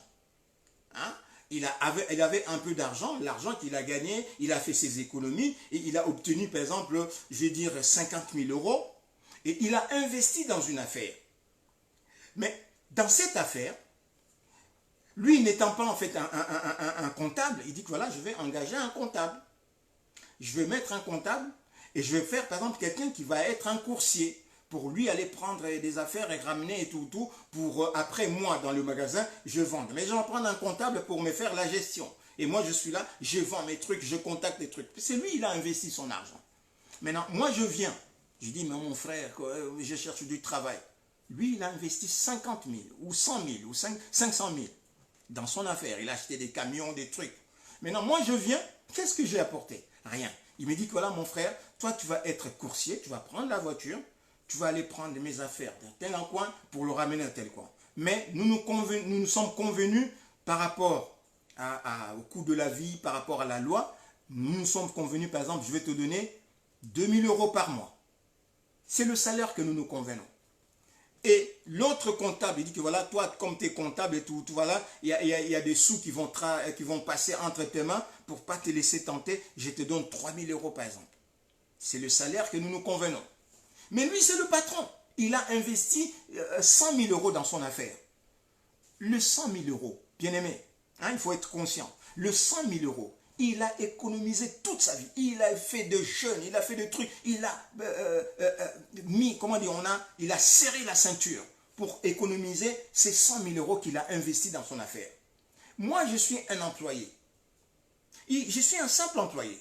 Il m'emploie, on s'est convenu d'un salaire de 2 000 euros. Il a pris un autre, il a convenu d'un salaire, ils se sont convenus d'un salaire de... Mais maintenant, je dis, mais dans son investissement, quelle est ma part là-dedans? Amen. Quelle est ma part là-dedans?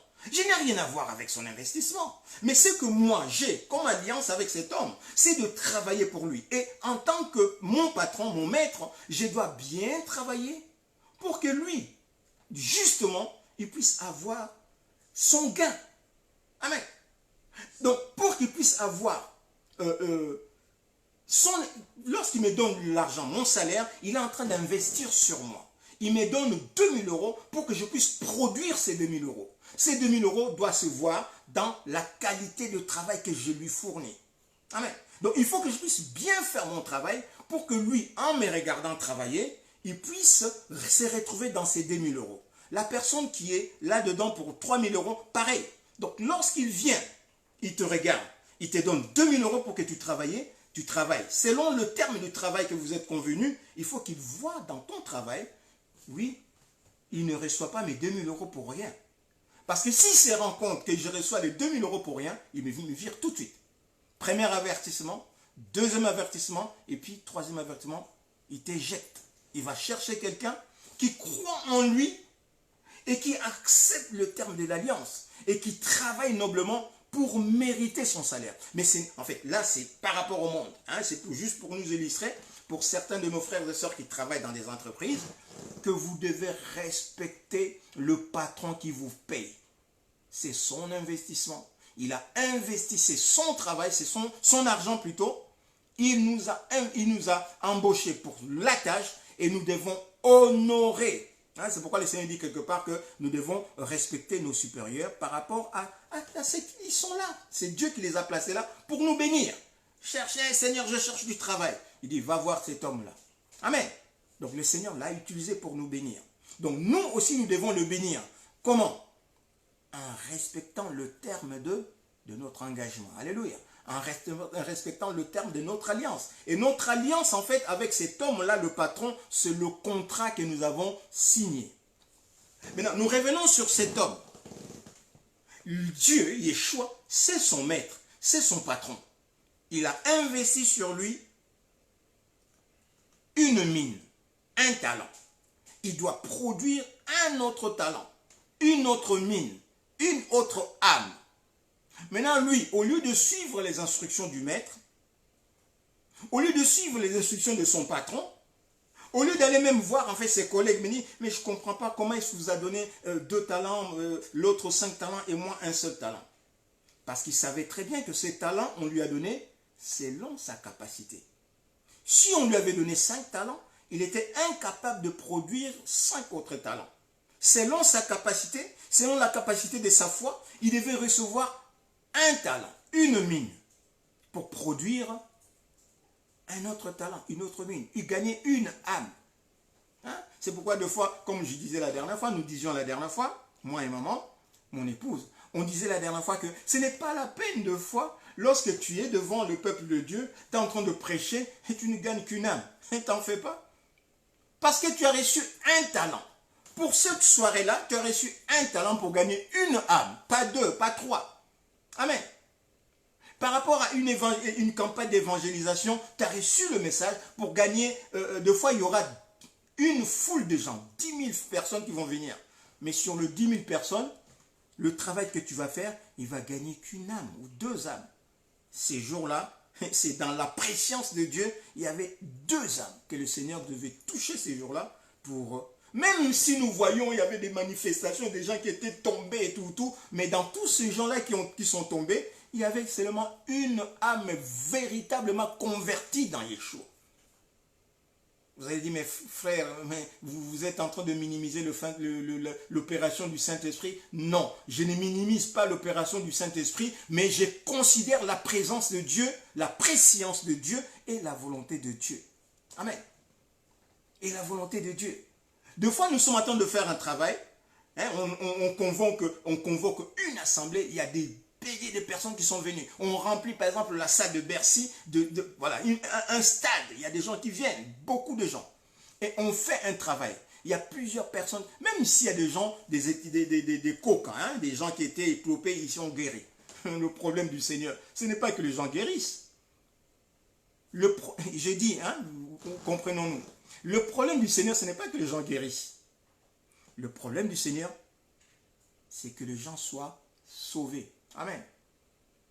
Amen. Ce n'est pas que les gens... puisque là où le nom du Seigneur est proclamé, la justice de Dieu est proclamée fidèlement, et les gens... Là, c'est-à-dire c'est tout naturel. Le Seigneur nous dit une fois, là où se tient, hein, là où se tient une personne qui croit en Dieu, dans lequel la justice de Dieu est véritablement accomplie, comme l'apôtre Paul, comme l'apôtre Pierre. Là où il passait, la Bible dit que là où l'apôtre Pierre passait, ou l'apôtre Paul passait, son ombre seulement, les gens touchaient son ombre. Ils touchaient le bord de son vêtement. Comme lorsque le Seigneur passait, ils étaient guéris. Pourquoi? Parce que là où se tient la personne qui a vraiment, véritablement la foi en Yeshua, une personne convertie, là où le Seigneur, le corps du Seigneur, où dans toute sa plénitude, juste le passage, juste le vent qui l'accompagne, une personne qui touche justement, il est guéri. Pourquoi? C'est tout à fait naturel. La présence du roi, la présence du Tout-Puissant. Rien ne peut tenir devant la présence de Dieu. Amen. Les démons ne peuvent pas tenir. La maladie qui est une imperfection ne peut pas tenir. Donc le miracle, c'est tout à fait normal. Le Seigneur dit que voilà, le miracle, c'est pour le païen qui cherche le miracle. Amen. Ce que Dieu veut, c'est le salut d'une âme. C'est que les gens se convertissent, qu'ils acceptent Yeshua dans leur cœur comme Seigneur et Sauveur, qu'ils croient au nom de Yeshua et qu'ils soient sauvés. Amen. Ce n'est pas que... Oui, on va faire des miracles. Venez dans votre soirée miracle. On ne vient pas dans une soirée miracle. Nous venons dans une soirée pour la conversion. Amen. Nous prêchons l'évangile. Nous faisons des campagnes d'évangélisation, non pas pour qu'il y ait des miracles. Et s'il y a miracle qu'il y a, c'est le miracle de la conversion. Alléluia. Et amenez vos malades. Non, amenez les personnes qui sont malades spirituellement pour qu'ils soient convertis. Et nous prêchons la parole de Dieu afin qu'il y ait une conversion des âmes gagnées au Seigneur. C'est ça le talent. Le 5 talents que la première personne a gagné, le 2 talents que la deuxième personne a gagné, et le seul talent, la mine que la dernière personne devait gagner. Une âme. Et il a pris en fait la parole du Seigneur, que le Seigneur lui a donnée. Il a tué en fait, il a enterré, puisque la parole, nous avons dit que cette parole, c'est une personne. C'est Yeshua. Qu'est-ce qu'il a fait? Il a pris Yeshua, il a enterré Yeshua. Amen. Donc là où le Seigneur devait sortir du tombeau, ressusciter en lui, lui il l'a enterré. Donc il a gardé le Seigneur dans sa tombe. Amen. Il a gardé le Seigneur dans sa tombe, il l'a crucifié éternellement. Tu es resté sur la croix. Ce qu'on nous fait en fait une statue du Christ. Hein, on nous fait une statue du Christ qui est éternellement crucifié. Donc, il n'est pas sorti du tombeau. La statue, voilà, c'est pourquoi le Seigneur dit qu'on n'accepte pas les images. Et il y a des images qui sont les régniements de foi. Amen. Il y a des images qui sont des régniements de foi.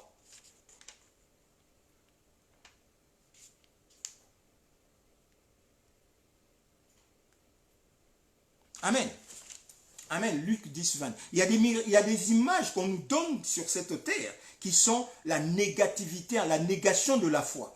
On rénie en fait la résurrection du Seigneur et d'une façon subtile, on nous donne à portée de croix et sur cette croix, il y a Jésus qui est figé sur la croix. Pour nous dire en fait, le message de cette croix, de ces crucifix, c'est quoi? C'est pour nous dire que voilà, Jésus n'est jamais descendu de la croix. Il est resté sur la croix. Amen. Resté sur la croix, il est figé sur la croix. Il est mort. Il est jamais ressuscité. Donc il est toujours sur la croix. Jusqu'à aujourd'hui, il est toujours sur la croix. Donc c'est pourquoi enlever cette effigie de Yeshua crucifié. Et il y a des gens même qui vont, dans certains trucs, qui vont même s'agenouiller devant ces crucifix pour faire de prières. Dans leur temple, il y a bien haut là, il a crucifié, il est resté sur la croix. Non, Yeshua, au moment où nous parlons, il est descendu de la croix après avoir versé son sang. Il est mort, on l'a descendu sur la croix, on l'a enterré et il est ressuscité. Amen. Lui, cet homme, là où le Seigneur est ressuscité, lui il prend le Seigneur, il est allé enterrer son Seigneur. Amen. Donc tu restes sous la terre. Non, le Seigneur n'est pas matériel. Le Seigneur n'est pas temporel. Et la Bible nous dit qu'il ne permettra pas que son bien-aimé connaisse la corruption. Alléluia. Donc il est ressuscité, il est rentré là où il était. Donc il est rentré dans son royaume pour être intronisé roi.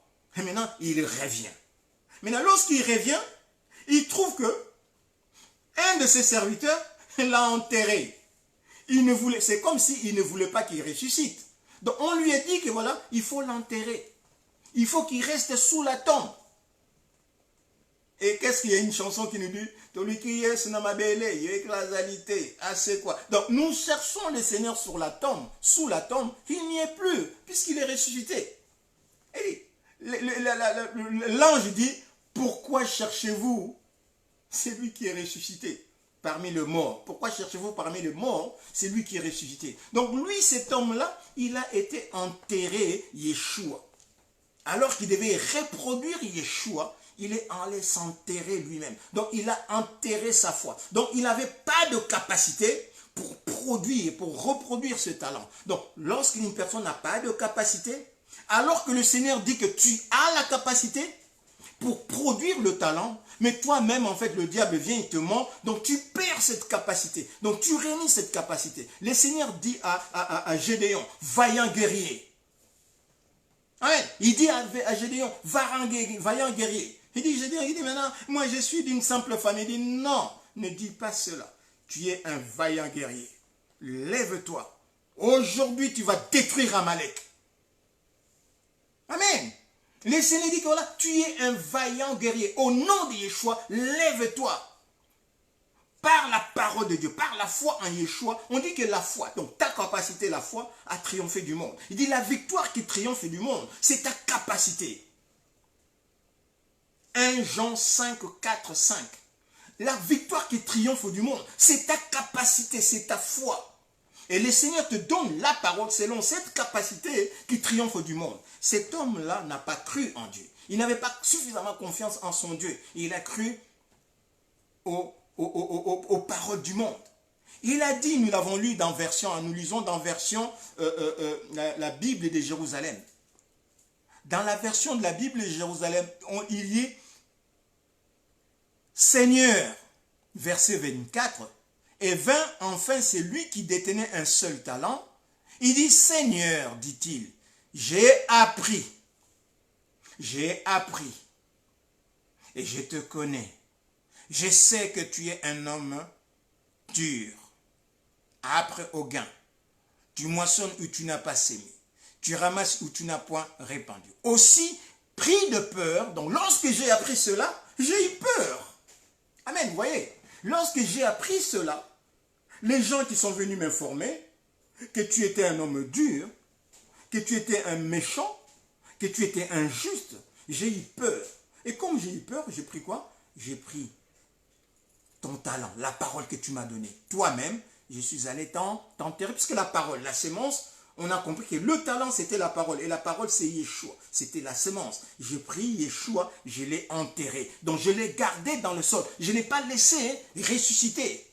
Parce que la Bible dit quoi?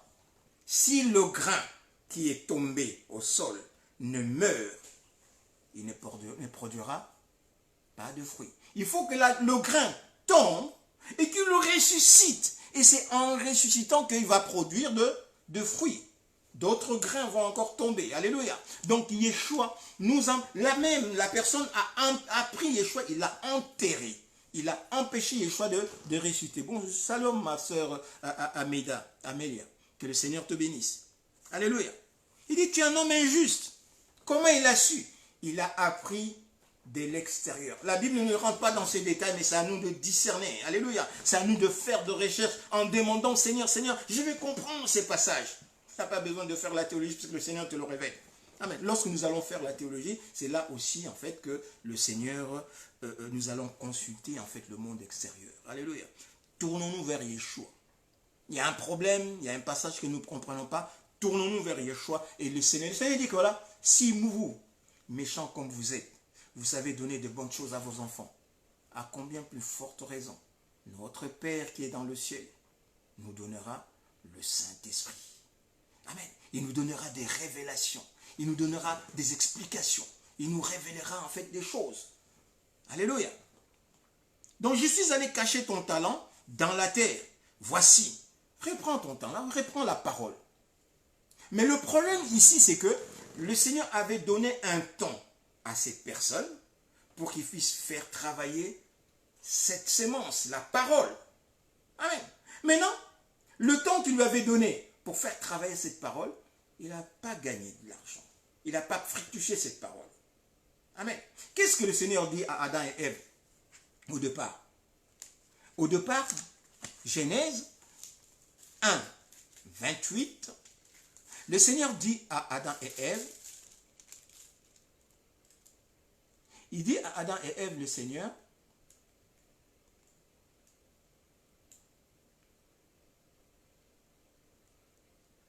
et Dieu, 27, Dieu créa l'homme à son image, à l'image de Dieu il le créa, et homme et femme il le créa. Dieu le bénit et leur dit, soyez féconds, produisez le fruit. C'est-à-dire que fécondez, produisez le fruit. Donc il y a une sémence. Vous allez recevoir une sémence et par rapport à cette sémence, produisez le fruit. Et qu'est-ce qu'il dit? Produisez le fruit. Donc soyez féconds, produisez le fruit et puis multipliez, sous-entendu, ces fruits et remplissez la terre, donc l'univers de ces fruits. Et après, soumettez la terre, donc l'univers, et dominez sur les êtres, sur les êtres, les reptiliens, les pisciliens et les aéliens. Alléluia. Donc, il y a une semence que vous allez recevoir. Par rapport à cette semence, produisez un fruit, après, multipliez ce fruit, et après, remplissez l'univers de ces fruits, et lorsque vous aurez rempli l'univers de ces fruits, qu'est-ce qui va se passer? Vous dominerez sur le poisson, sur les... Voilà. Donc, le plus important, c'est la semence à produire. Parce que c'est cette semence-là que vous allez produire un fruit. Et ce fruit-là, vous allez le multiplier. Nous avons dit que justement, cette semence, c'est la parole que Dieu allait donner à Ève. C'est la femme qui avait la capacité de la parole, qui allait produire cette parole. Et cette parole, c'est Yeshua. Amen. Puisque la même scène, c'est la même scène que nous voyons. Ève, vierge, sous la loi de l'Éden, menti par un ange, Lucifer, et le Seigneur reproduit la même scène avec Mariam, vierge sous la loi de Moïse. Il y a un ange, un nouvel ange, qui vient donner la parole à la nouvelle Ève pour produire le nouvel Adam. Alléluia. Alléluia.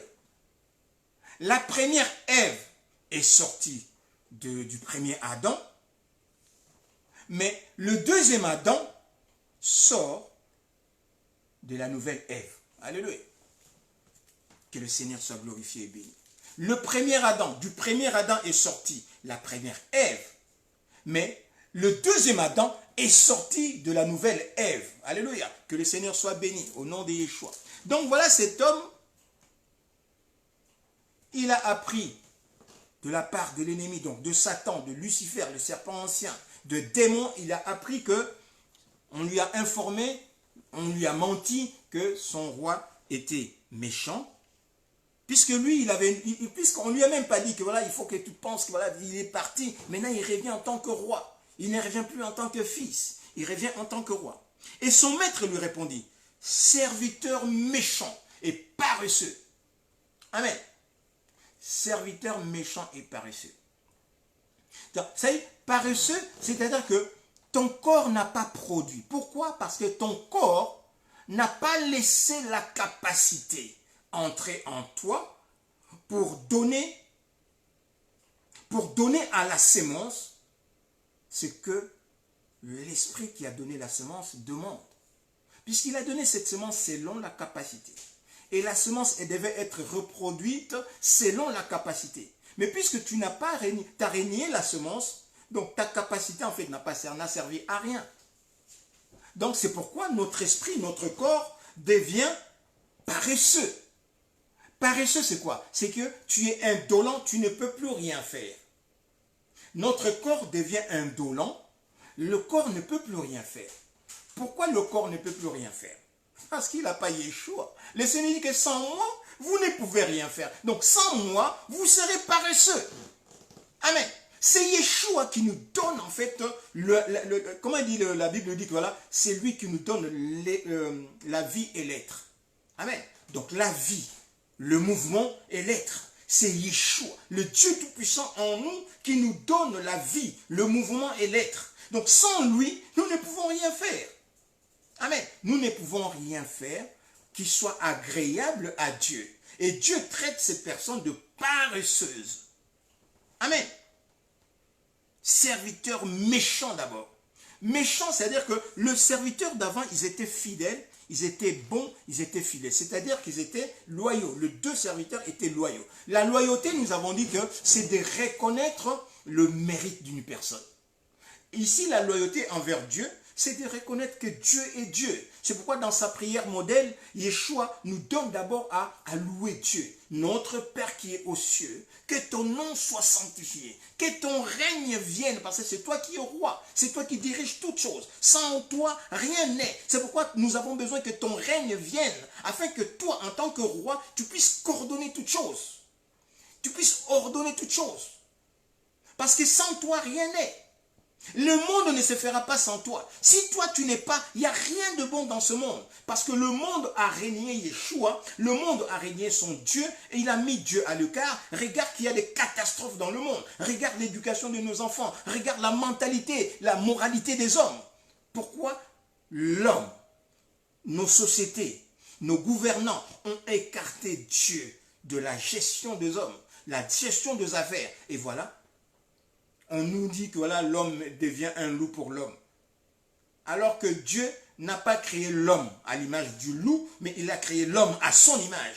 Comment est-ce que l'homme créé à l'image de Dieu va devenir un loup pour l'homme? Parce que justement, ils ont écarté dans le cœur de Dieu, dans le cœur de l'homme, ils ont écarté Dieu. Ils ont éloigné Dieu de l'homme.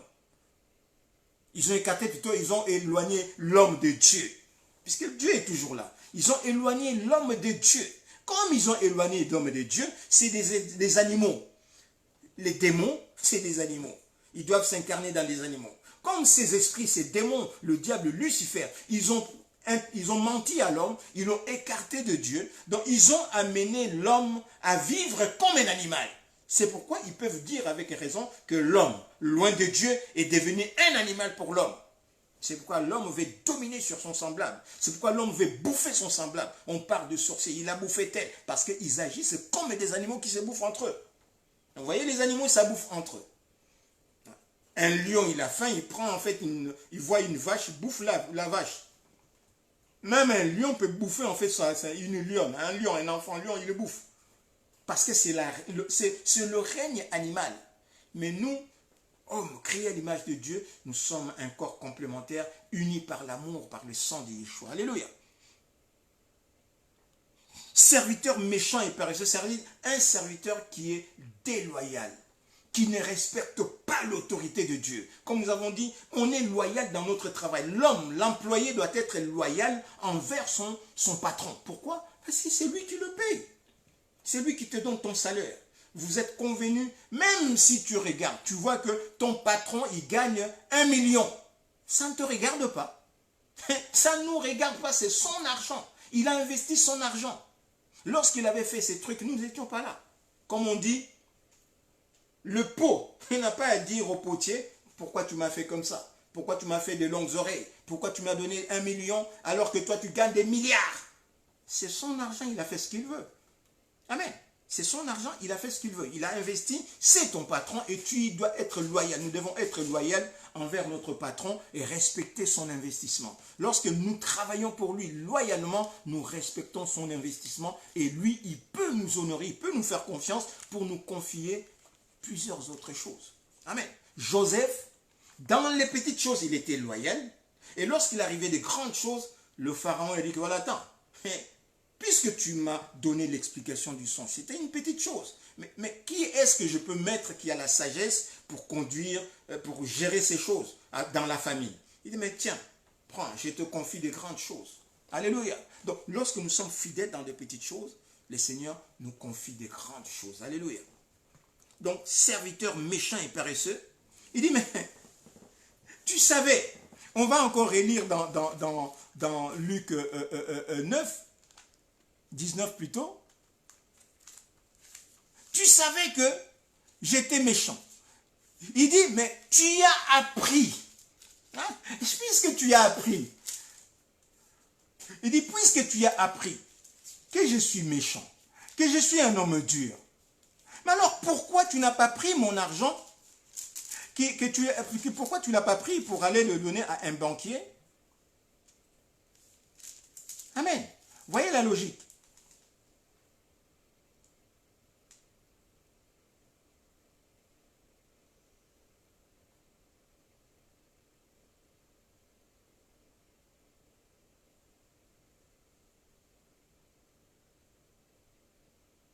Oui. Et le patron dit, en fait, il dit dans la version, Bible de Jérusalem, il dit,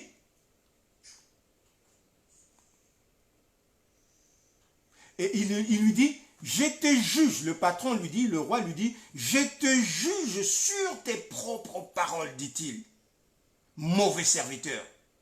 Tu as su que je suis un homme dur, prenant ce que je n'ai pas mis en dépôt et moissonnant ce que je n'ai pas aimé.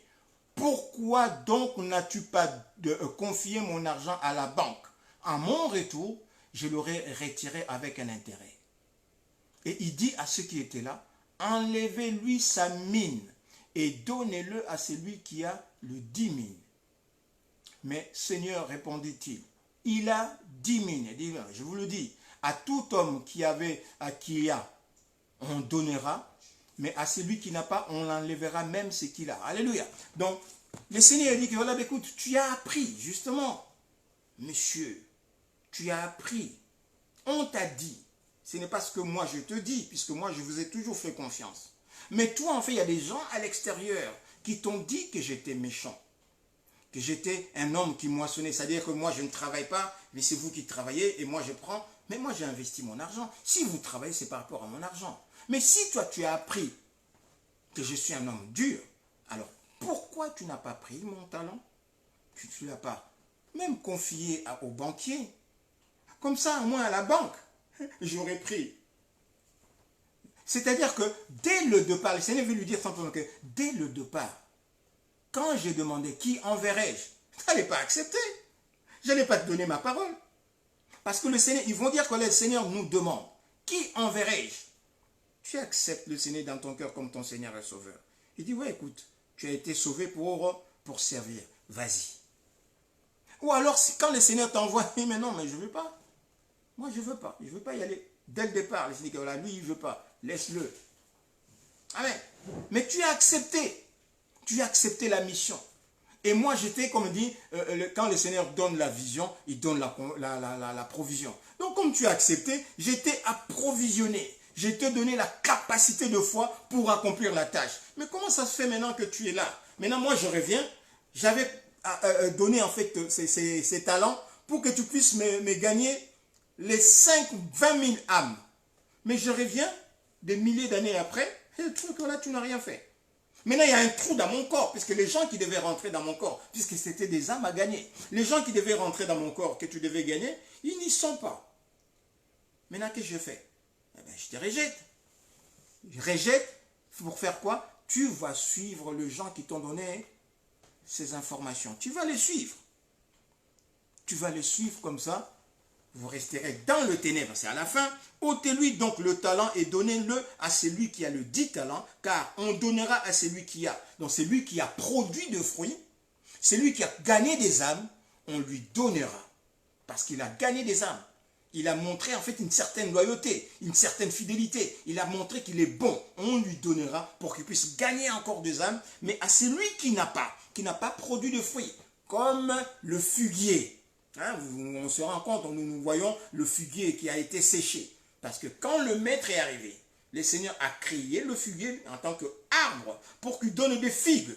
Amen. Maintenant, quand le Seigneur est arrivé, le figuier n'a pas produit de fruits. Le Seigneur l'a séché. Amen. C'est-à-dire l'image de l'homme, créé à l'image de Dieu pour gagner des âmes. Dieu lui a confié la parole, tu es né de nouveau, nous sommes nés de nouveau pour gagner des âmes. Mais maintenant, au lieu de gagner des âmes, le Seigneur vient et puis nous sommes là. C'est la même image. Cet homme était comme en fait un figuier sèche, un figuier sec plutôt, et le Seigneur n'a pas trouvé de fruits à manger sur lui, et le Seigneur l'a séché. Amen. Il l'a séché, et le serviteur inutile, comme le Seigneur avait parlé du figuier. Il dit, pour que ça ne puisse pas occuper la place inutilement, il faut le couper. Donc, le serviteur inutile, il dit, jette-le dans le ténèbre. Et dans le ténèbre, qui est ça dans le ténèbre? Le prince du ténèbre, Lucifer et les démons, ils sont dans le ténèbre. Hein? Dans le manque de lumière, le manque de vérité, le manque de discernement, le manque de foi. Loin de Yeshua, mets-le dans le ténèbre du dehors. Parce que la maison, c'est le corps de Yeshua, c'est l'église, le corps de Yeshua, c'est le temple de Jérusalem. Et des dehors, c'est tous ceux qui ne croient pas en Dieu. Alléluia. Tous ceux qui ne croient pas en Dieu. Et quand le Seigneur viendra, bientôt, tous ceux qui ne sont pas entrés dans la maison, c'est des gens du dehors. C'est des gens qui sont dans les ténèbres. Et qu'est-ce qu'ils vont faire? Il y aura de pleurs et des grincements de dents. Alléluia. Il y aura de pleurs. Parce que de l'autre côté, il y aura de la joie. Alors, entre dans la joie de ton maître. Il y aura la joie dans le corps de Yeshua, dans l'église, dans le corps de l'épouse. Maintenant, dans le dehors, il y aura de pleurs et de grincements de dents. Les gens vont se lamenter. Ils vont aller s'énerver sur Lucifer, le diable, qui les a menti. Hey, tu nous disais que, voilà, que tu étais le roi. Mais alors, le roi, c'est lui. Tu nous disais qu'il mentait. Alors, c'est lui qui disait la vérité. Mais ce sera trop tard. Cet homme-là a appris bien après. Mais non, mais c'est lui qui était dans le mensonge. C'est des gens qui lui ont donné des mauvaises instructions dehors. C'est eux qui l'ont menti. Amen. C'est eux qui l'ont menti. Le monde appartient à leur maître, au roi, à notre maître, au roi de rois, le Seigneur de seigneurs. Il viendra pour prendre ceux qui sont à lui, ceux qui seront agréables à lui. Et ceux qui ne seront pas agréables, dehors. C'est pourquoi dans les livres d'Apocalypse, il dit que, on va finir là-dessus, dernière lecture. Il dit, voici, Apocalypse 22, 12. Apocalypse 22, 12. Voici, je viens bientôt, et ma rétribution est avec moi pour rendre à chacun selon ce que son œuvre. Je suis l'alpha et l'oméga, le premier et le dernier, le commencement et la fin. Heureux ceux qui lavent leurs robes, afin d'avoir droit à l'arbre de la vie et d'entrer par le porte de la ville. Dehors, les chiens, les enchanteurs, les impudiques, le meurtrier, les idolâtres et quiconque aime et pratique le mensonge. Alléluia. Et dit après, moi, Yeshua, je envoyais mon ange pour vous attester, pour nous attester ces choses dans les églises. Je suis le rejeton et la postérité de David, l'étoile brillante du matin. Alléluia. Donc c'est Yeshua, notre maître, le roi de rois, le seigneur de seigneurs, le commencement et la fin, l'alpha et l'oméga. C'est lui qui nous a envoyé son ange. C'est lui le Dieu tout-puissant. Parce que c'est lui qu'on nous présente dans le même chapitre 22 de l'Apocalypse au verset 6. On nous dit, ces paroles sont certaines et véritables. Le Seigneur, le Dieu des esprits des prophètes, a envoyé son ange pour montrer à ses serviteurs les choses qui doivent arriver bientôt. Voici, je viens bientôt. Heureux celui qui garde les paroles et de la prophétie de ces livres. Alléluia. Donc nous devons garder la parole de Dieu, suivre les instructions du Seigneur et gagner des âmes. Alléluia. La parabole en fait de talents nous parle non pas en fait d'aller fructifier nos talents, même en faisant des œuvres de charité. Ce n'est pas ça que le Seigneur nous demande. Le Seigneur nous demande premièrement à gagner des âmes. On va faire des œuvres de charité, oui. On va faire des œuvres de charité, oui. On va distribuer notre argent, oui. Mais l'œuvre de l'amour, c'est que les hommes, créés à l'image de Dieu, puissent ressusciter et vivre. Puissent recevoir la semence, la parole de Dieu et vivre, ressusciter avec Yeshua. Si nous ne faisons pas cela, alors nous n'allons pas produire de fruits qui demeurent. Puisque nos fruits que nous allons produire par lui, Yeshua, doivent demeurer. C'est-à-dire quand le Seigneur va venir, il faut qu'il les trouve vivants. C'est des âmes à gagner. Donc la parabole de talent nous parle des âmes à gagner. Et si nous ne faisons pas cela, nous ne serons pas agréables au Seigneur. Le Seigneur va nous rejeter. C'est-à-dire nous avons reçu la parole, mais nous n'avons pas donné la parole. Nous avons reçu la semence, le talent, la mine, mais nous n'avons pas donné cette mine. Nous n'avons pas produit avec cette mine d'autres talents, d'autres mines. Amen. Que le Seigneur Yeshua, qui nous parle ce soir, puisse nous bénir, afin que nous puissions vraiment porter des fruits et que ce fruit demeure. Alléluia. La victoire qui triomphe du monde, c'est notre foi. Or, notre foi n'est véritablement foi en Yeshua que dans la mesure où elle produit des fruits, c'est-à-dire qu'elle gagne des âmes pour Yeshua. Donc, à la loi et au témoignage, dit le Seigneur. Si on ne dit pas cela, le pays ne sera pas sauvé. Ici, le pays, c'est le royaume. Alléluia. Si on ne dit pas cela, c'est le royaume ne sera pas constitué. À la loi et au témoignage. Donc, il faut que la loi proclame la justice de Dieu. La loi proclame la justice de Dieu et le témoignage, c'est prêcher l'évangile de Yeshua. Alléluia. Donc, nous devons vraiment parler de Yeshua afin que nous puissions gagner des âmes. Gagner des âmes pour le royaume, pour le pays. Notre pays, c'est le royaume. Nous sommes en train de reconstituer le royaume. Nous sommes en train de gagner des âmes pour le royaume. Donc, c'est à la loi et au témoignage afin que notre pays, le royaume, le corps de Yeshua, le corps de l'épouse, soit reconstitué. Et c'est là où le Seigneur va être vraiment nous serons plutôt agréables à Yeshua. Une foi agréable à Yeshua, notre Seigneur et notre Dieu, c'est une foi qui gagne des âmes, qui produit des fruits, et ce fruit, c'est des âmes à gagner. Alléluia. Que le Seigneur soit glorifié, béni. Nous allons prier, comme nous avons dit, nous allons prier pour nos frères et sœurs qui ne connaissent pas le Seigneur. Alléluia. S'ils sont là parmi nous, nous allons prier pour eux. Nous allons prier pour eux et après nous allons faire en fait une séance d'acceptation du Seigneur. Merci. Prions pour nos frères et sœurs. Hein. Nous sommes là. Ma sœur Amélia, prions pour nos frères et sœurs qui sont là avec nous. Prions pour nos frères et sœurs qui sont là avec nous. Il y a qui encore comme... Voilà. Prions en tout cas, ma sœur Maranatha, maman Maranatha, prions pour nos frères et sœurs qui ne connaissent pas le Seigneur. Ma petite sœur Pétronelle, prions pour eux, prions pour ceux qui ne connaissent pas le Seigneur.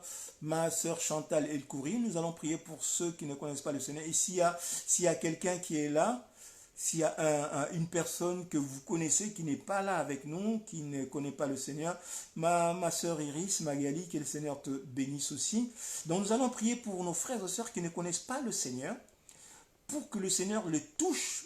Et après, nous allons, s'ils sont là avec nous, là où ils sont, ils vont nous suivre dans la déclaration de foi. L'acceptation du Seigneur Yeshua dans notre cœur comme notre Seigneur sera. Prions d'abord pour eux. Ma sœur Christelle Pungu, que le Seigneur te bénisse aussi. Prions. Alléluia.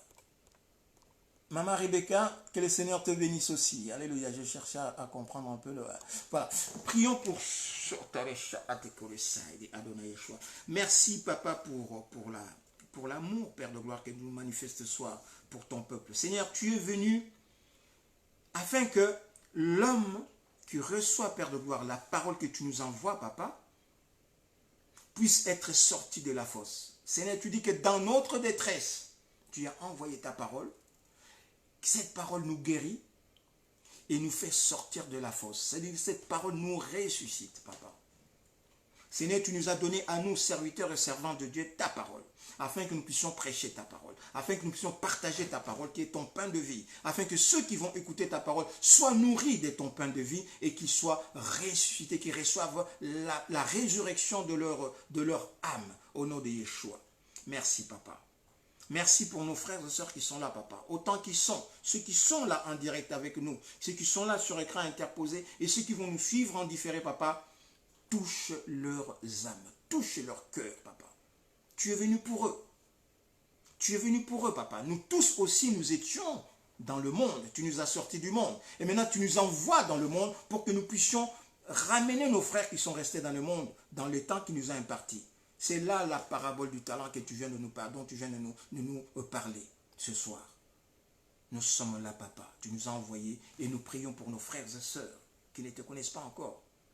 Ceux qui nous persécutent, ceux qui nous martyrisent, ceux qui nous insultent, ceux qui nous injurient, ceux qui nous empêchent de faire ce travail. Comme Paul à son époque, il empêchait les chrétiens de faire leur travail. Nous prions, nous intercédons pour eux. Comme Étienne intercédait, Père de gloire, pour ses bourreaux, pour ses assaillants, pour ses assassins. Nous intercédons pour nos frères et sœurs qui ne te connaissent pas.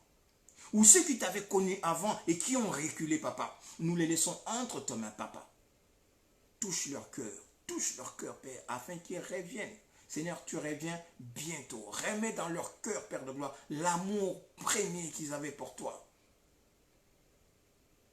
Car, Seigneur, tu dis dans ta parole, Père de gloire, il n'est pas impossible que nous puissions tomber. Mais, Seigneur, que s'ils se tournent vers toi, et crient vers toi, comme Pierre, Seigneur, je péris. Viens au secours de mon incrédulité. Seigneur, tu vas tendre ta main et tu vas le sortir, Père de gloire, des eaux. Seigneur, nous laissons ces frères entre tes mains et ces sœurs entre tes mains. En ce moment, tu sais où ils sont. Tu sais où elles sont. Tu sais où sont tes enfants qui sont encore dans le monde. Touche leur cœur, Papa. Au nom de Yeshua, touche leur cœur pour ta gloire. Merci, Adonai Yeshua.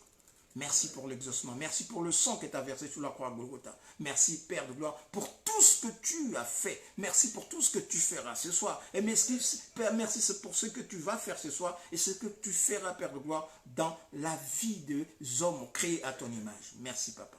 Nous disons Amen pour tout ce que tu vas faire au nom de Yeshua. Alléluia.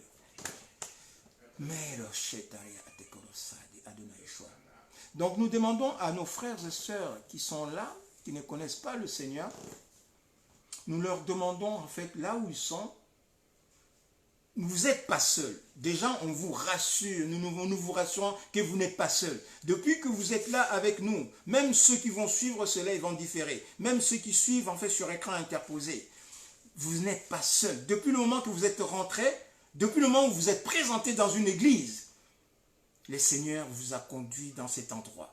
Ouvrez votre cœur au Seigneur et acceptez le Seigneur dans votre cœur comme votre Seigneur, comme votre Sauveur. Vous lisez dans Jean 1, 12, qui dit « À tous ceux qui l'ont reçu, à tous ceux qui l'ont reçu, à ceux qui croient en son nom, Jean 1, 12.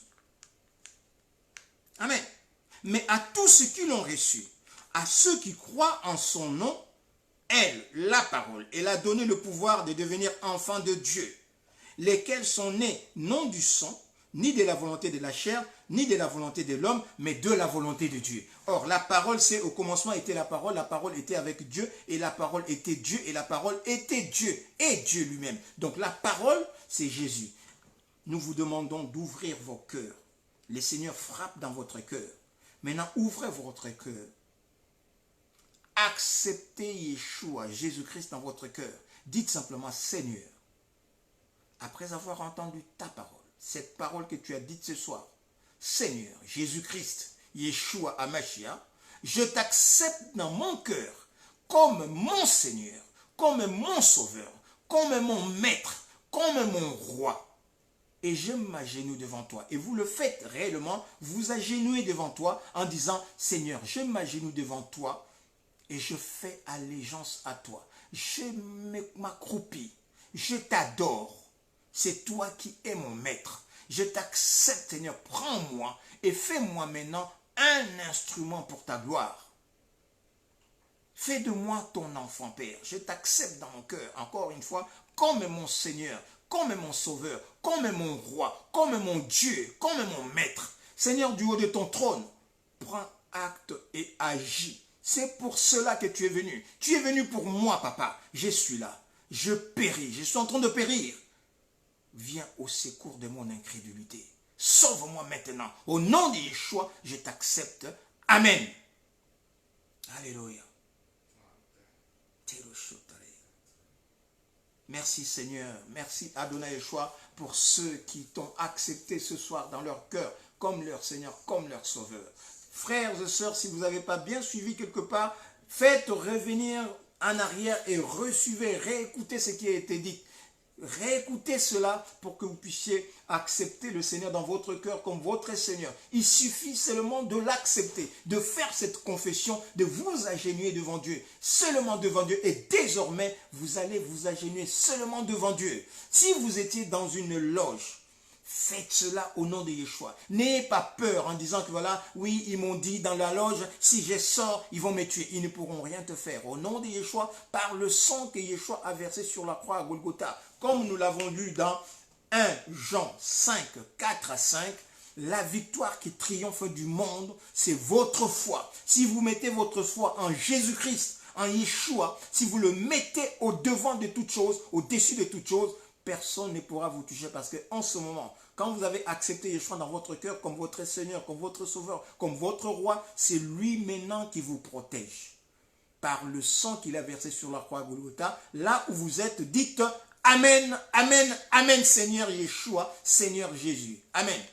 Merci Adonai Yeshua pour toutes les âmes qui t'ont accepté, pour toutes les âmes qui t'ont reçu, que ton nom soit glorifié. Seigneur, merci pour le miracle que tu as fait.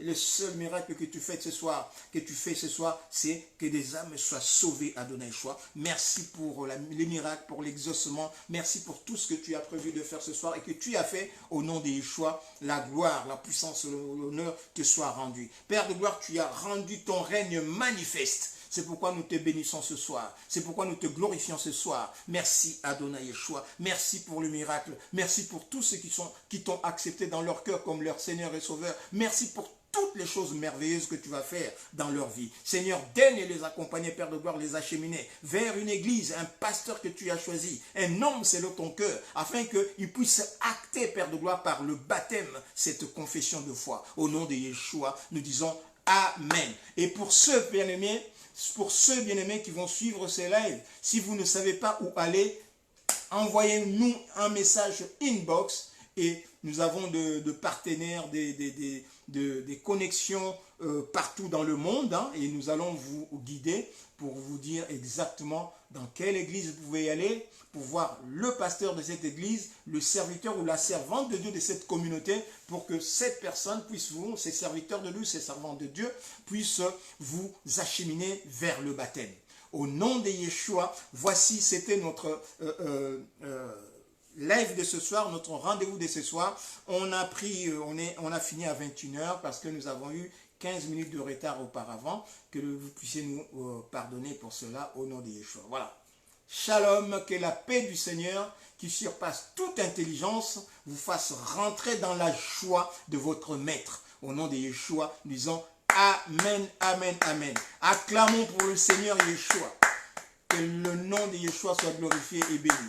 Shalom, que le Seigneur vous bénisse tous. Donc voilà, merci à tout le monde, que le Seigneur, que nous tous nous puissions remercier le Seigneur pour la grandeur de son action, pour la grandeur de son amour. Au nom de Yeshua, shalom, shalom, shalom. Amen, amen, amen.